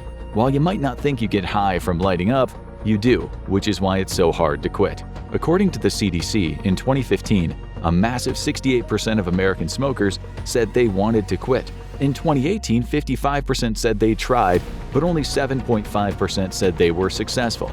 Smoking is notoriously easy to start, but very hard to stop. So, is it addictive? Of course it is. People know there's a high chance of it ending their life early, not to mention causing a grocery list of possible health problems, including cancer, heart disease, lung disease, to name just a few. Yet they still do it. Okay, now it's time to talk about the hard hitters, the drugs that can take over your life, chew you up, spit you out, and throw you into a street somewhere in the USA's heart of urban darkness. In the number 2 spot are the stimulants. We're going to focus more on cocaine than on amphetamines and methamphetamines, though neurologically speaking, they both have similar actions, which is to create a dopamine and noradrenaline tsunami in your brain. They both speed up messages in your brain, affecting the sympathetic and central nervous systems, causing arousal, alertness, and giving you energy. It could also result in you talking for 3 nonstop hours about how much you loved your pet hamster when you were in middle school. It's thought there are around 22 million cocaine users around the world right now, with as many as 1.5 million regular users in the US, and experts say we're doing more coke than ever. In the UK, where groups of men and women are often seen bunched in toilet stalls together on a night out, there is coke in the sewage water. Scientists said in 2015 that London sewage had the highest cocaine concentrations in the whole of Europe. We kid you not, a marine biologist in Britain in 2024 said there is so much contamination in the sea around Britain that the crabs are on cocaine and the shrimp are on speed, which could affect their behavior and upset the natural ecological system. Traces of coke were even found in the Houses of Parliament bathrooms, just as various politicians were talking about getting tough on drugs. Coke is truly everywhere. The Global Report on Cocaine 2023 said coca cultivation rose 35% from 2020 to 2021. Seizures of cocaine hit record levels at about 2,300 tons, and it's believed only 20 to 25% of the coke that is shipped gets seized at some point. Most of it hits the streets where it can be cut with something, and so grown in size but become weaker, sometimes to the point of it containing hardly any cocaine at all. Some British coke that was tested in a lab not too long ago had only a 10% purity, but Channel 5 News in 2019 reported that the purity of cocaine in Britain has risen from an average of 20% to 80% in just 10 years. Unlike methamphetamine, the drug that powered so many soldiers during World War II, cocaine has not been demonized as much, making it seem more acceptable in society. Meth is often viewed as kinda trashy, while coke has throughout the decades been linked to Wall Street traders, Hollywood movie stars, high-powered sales executives, and people who can't wait to tell you about their screenplay. In short, snorting rails is not too taboo, which doesn't help where growing consumption rates are concerned. Data from the Organization for Economic Cooperation and Development said about 2.4% of Americans had done coke from 2022 to 2023. What may come as a surprise to many of you is the same report said 2.5% of Spaniards had done cocaine that year, as had 2.5% of Austrians, 2.7% of British people, and at the top was Australia at 4.2% of the population. The US used to be the king of coke, but things are changing. As you'll soon see, there's a perfectly rational explanation for this. It's believed that about 1/5 of cocaine users will develop a dependency at some point, which can get very, very expensive. In terms of it killing you outright in one sitting, chances are very low, although a 2018 study of people having heart attacks under 50 showed that 6% had coke in their system. Correlation is not causation, but it can still count for something. A paper published by the National Institutes of Health explained, cocaine users are at a 7-fold risk for myocardial infarction compared to non-users. The study found 6% of emergency room patients treated for chest pain had a cocaine-induced myocardial infarction. Unlike powder coke, its freebase form crack seems to have become a bit more taboo, even though essentially users just want the same thing, rushes of dopamine and adrenaline. Both forms can be incredibly hard to quit. Overdoses might be uncommon, but with crack and regular cocaine, the euphoria a person experiences can start to produce profound cravings. If a user quits, he or she likely won't suffer psychosis or seizures, as someone with alcohol or a benzo addiction might, but they will feel very uncomfortable and the cravings will be intense. People sometimes do so much they suffer from septum perforation. Their nose collapses. It's also highly psychologically addictive. Just ask rapper Flavor Flav, who said he used to spend $2,600 a day on crack and did so for 6 straight years. That comes to $5,694,000. And kicking that habit is hard. A paper in the U.S. National Library of Medicine written on the topic of cocaine withdrawal listed the symptoms as depressed mood, psychomotor agitation, psychomotor retardation, craving for cocaine, insomnia, and vivid unpleasant dreams. And yet, cocaine use is increasing all over the world. As demand remains high, farmers and traffickers from South America will keep making and selling it. That means more cocaine-related violent deaths. A recent article in a Dutch media website said 4 out of 5 assassinations in the Netherlands were linked to cocaine trafficking. In Europe, traffickers from Balkan countries now work with Latin American cartels, which is one reason why Europe has seen so much more cocaine use in recent years. In the Belgian port of Antwerp, authorities seized 116 metric tons of cocaine in 2023, a new record. Dutch customs seized about 60 metric tons that year, up almost a fifth from 2022. The DEA says these often extremely violent Balkan gangs leave the USA alone only because the Mexican cartels have pretty much sewn things up in the North American coke market. Because of the mafias in Europe, coke has steadily been getting purer and cheaper. According to the EU's Home Affairs Commissioner, it also means drug-related killings have started to rival terrorism. And all this is just so some guys in a toilet stall can get a dopamine rush so they can brag about how great they are. In short, coke is extremely addictive. Otherwise, the world wouldn't be seeing mini wars in the streets over it. But this next drug has turned the streets in the USA into what looks like something not from a war, but from a horror movie. "It's my wife and it's my life," sang the band The Velvet Underground in their song Heroin. The singer Lou Reed, then a heroin addict, talked about heroin taking him to a place where he just didn't care about a thing in the world. Heroin was his fix for all of life's problems. That's what heroin does. It makes all your problems go away while you're in the throes of the high. Unlike speed or coke or LSD, which aren't everyone's cup of tea because they can be too intense, heroin's soft landing into a bed of feathers can be an easy fall, provided the amount consumed isn't too much. This is what makes it the most addictive drug of all. It seemingly cures everything until it destroys everything. Former users often say heroin usually takes back 10 times what it gives. There are no free rides in life, and heroin exemplifies this to the extreme. In 1898, the German company Bayer & Co. introduced heroin to the world's drug market as a pain reliever and a cough suppressant. They said it was a remedy for many of life's common conditions. This seems ridiculous to us now, but you'll see in a few minutes how pharmaceutical firms tried something similar in the 21st century. Since heroin was introduced, it's been the go-to fix for artists, rock bands, and poets, and often traumatized hordes of the world's meanest streets. For many years, it was perhaps the most demonized drug of them all. Heroin, unlike cocaine, was often associated with being down and out. It tore families apart and it made people do anything for their fix, even though the withdrawal symptoms are not as bad or as dangerous as benzos and alcohol. One of the major problems with demonizing drugs has always been the fact that not telling the truth about them can lead to younger people not understanding the dangers or never believing adults because they were lied to about drugs. Your brain on drugs is not a fried egg. Heroin is supposed to feel good. After all, it ups your dopamine levels by about 200%. You might now be wondering, if both heroin and cocaine lead to the release of dopamine, why are they so different? Most recreational drugs, in fact, release more dopamine than is usually made in the brain, but they don't all produce the same feelings. Heroin converts to morphine in the brain, and it binds very rapidly to opioid receptors. Opioid receptors play a big role in regulating pain. Once activated, they inhibit pain signals in the brain and the spinal cord.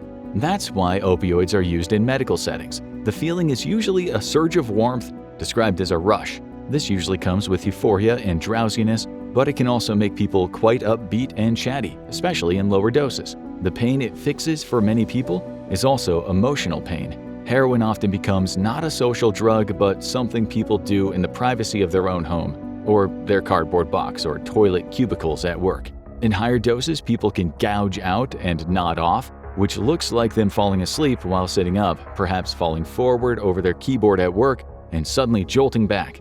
The high can also result in the release of histamines, which is why heroin users tend to scratch a lot. To the advanced user, it's pretty obvious who's on heroin. Scratching is a giveaway, as are small pupils, nodding off at work, or sometimes being overly and insincerely friendly or glib. But the use of opiates at lower levels might not seem to have much of an outward effect on the user at all, which is why so many functional addicts hold down jobs and go about their lives normally and remain on the drug for many years, with hardly anyone knowing.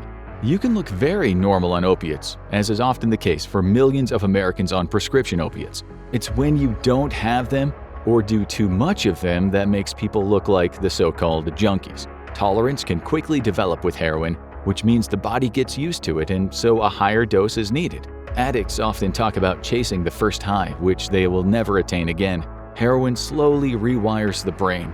You start to need the heroin because the brain adapts to all that unearned dopamine being produced. Once addicted, they often say they take their heroin just to avoid getting sick. The withdrawal is physically very uncomfortable, but not as dangerous as coming off of booze or benzos. A woman told The Times, "It's like a demon crawling out of you. You'd rather just die and be done with it than go through that."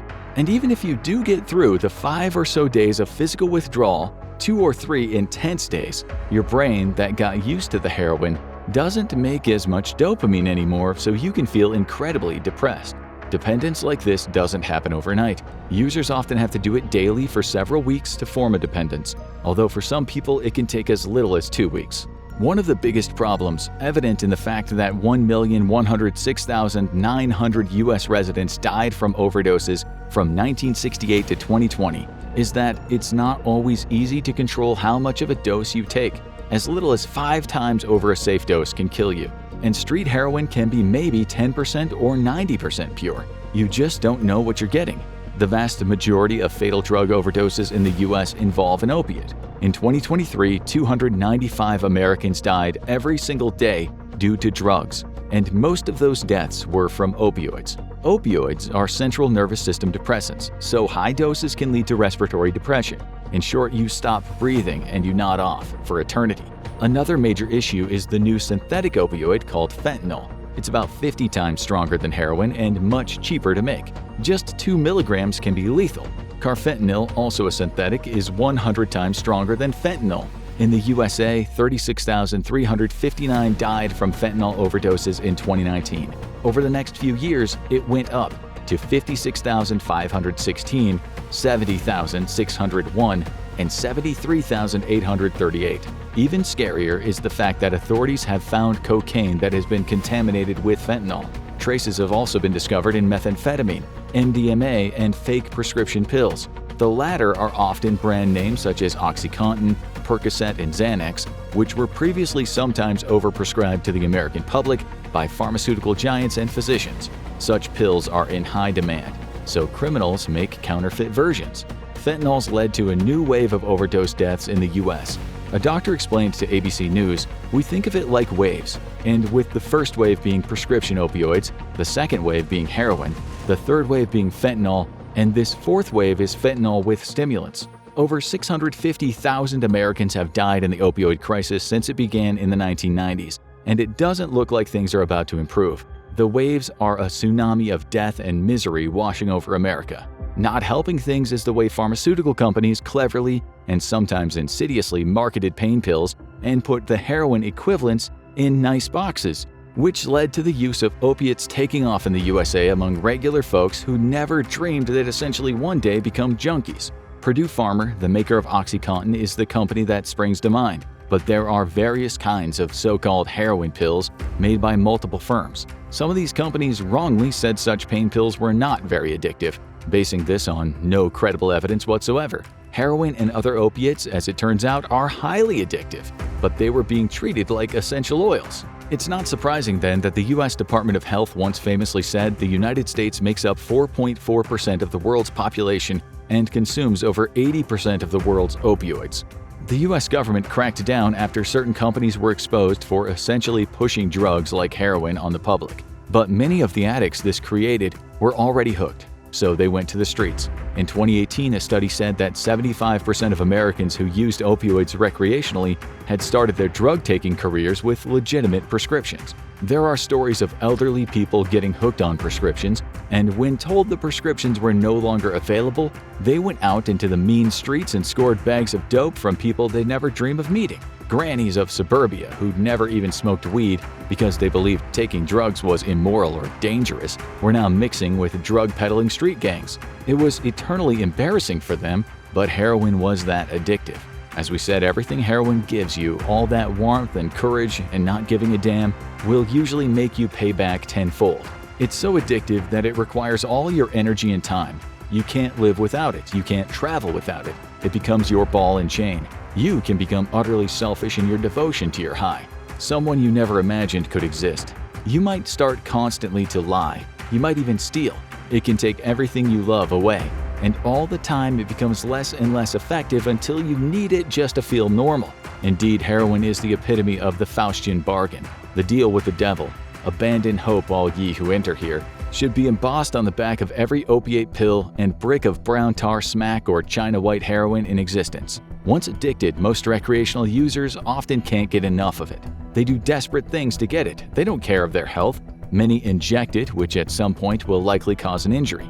They often inject stuff mixed with impurities. They shoot up evil combos designed to be stronger and so are much more lethal. Welcome to the American nightmare we mentioned at the beginning of this video. These so-called zombies in the streets are people who've likely taken heroin or fentanyl combined with a drug called xylazine. Xylazine, known on the streets as tranq, is actually for horses, seriously, and other animals too. It's a legitimate veterinary tranquilizer often used as a sedative. A paper in Science Direct explained, its primary goal is to calm down animals undergoing medical procedures or testing while minimizing their suffering. There was some testing on humans as a potential sedative, a painkiller, or an anesthetic, but the FDA put up a red light because of its effects on the central nervous system. It's good for pigs, but not for people, was the FDA's decision. Because it's never been approved for humans, this means drugs to counteract its toxicity in humans have never been created, and neither have ones to treat addiction to it. The zombie drug, therefore, is a fairly unknown entity in the world of human drug taking. We do know that injection sites can turn into ulcers, and if the ulcers aren't treated, they can turn into holes, and the holes can become infected, and so on until the limb is completely ruined. If you want a formal explanation, the study we just mentioned said, the mechanism by which xylazine causes skin wounds is not well understood, and wounds have been reported beyond the sites of local injection. It has been postulated that the pathogenesis involves peripheral vasoconstriction from A2 receptor activation. That means that the blood vessels become constricted, and so the affected area doesn't get enough blood, which can lead to the tissue dying. There's also been an increase in xylazine fatal overdoses. The CDC said they went up 30% from 2019 to 2020. In 2021, xylazine was said to have been a factor in 3,468 U.S. deaths, 73% of them men. It's when it's mixed with fentanyl, though, that it becomes really dangerous. More bad news is traditional opioid antagonists like Narcan, which can bring someone out of an opiate overdose, doesn't work on xylazine. There couldn't be a worse combo than fentanyl and xylazine, but xylazine is strong by itself. In a study in 2023, xylazine was found in drug samples in 36 states. First, fentanyl kicked heroin off the streets, and then sometime around 2020, xylazine arrived on the scene and rendered the already strong bag of fentanyl even stronger. The Department of Justice has partly blamed Chinese gangs. Writing in 2023, DEA has seized xylazine fentanyl mixtures in 48 of 50 states and in Washington, D.C. We know where the xylazine comes from. It comes as powder from China and as a liquid diverted from veterinary supply chains. A DEA report said, a kilogram of xylazine powder can be purchased online from Chinese suppliers with common prices ranging from $6 to $20 per kilogram. At this low of a price, its use as an adulterant might increase the profit for illicit drug traffickers, as its psychoactive effects allow them to reduce the amount of fentanyl or heroin used in the mixture. The Chinese suppliers don't sell directly to the U.S. The finished drugs or precursors usually go to Mexico and then across the border. Even so, the demand for regular narcotics in the U.S. is there, and it has been there for a long time. China didn't create the prescription opioid crisis, American companies did. Still, it's not helping the US that Chinese fentanyl and xylazine have hit the shores. According to the National Center for Drug Abuse Statistics, around 10 million American adults abuse opioids at least once a year, or about 3.8% of the entire population, and this number doesn't include people who use opioids as prescribed.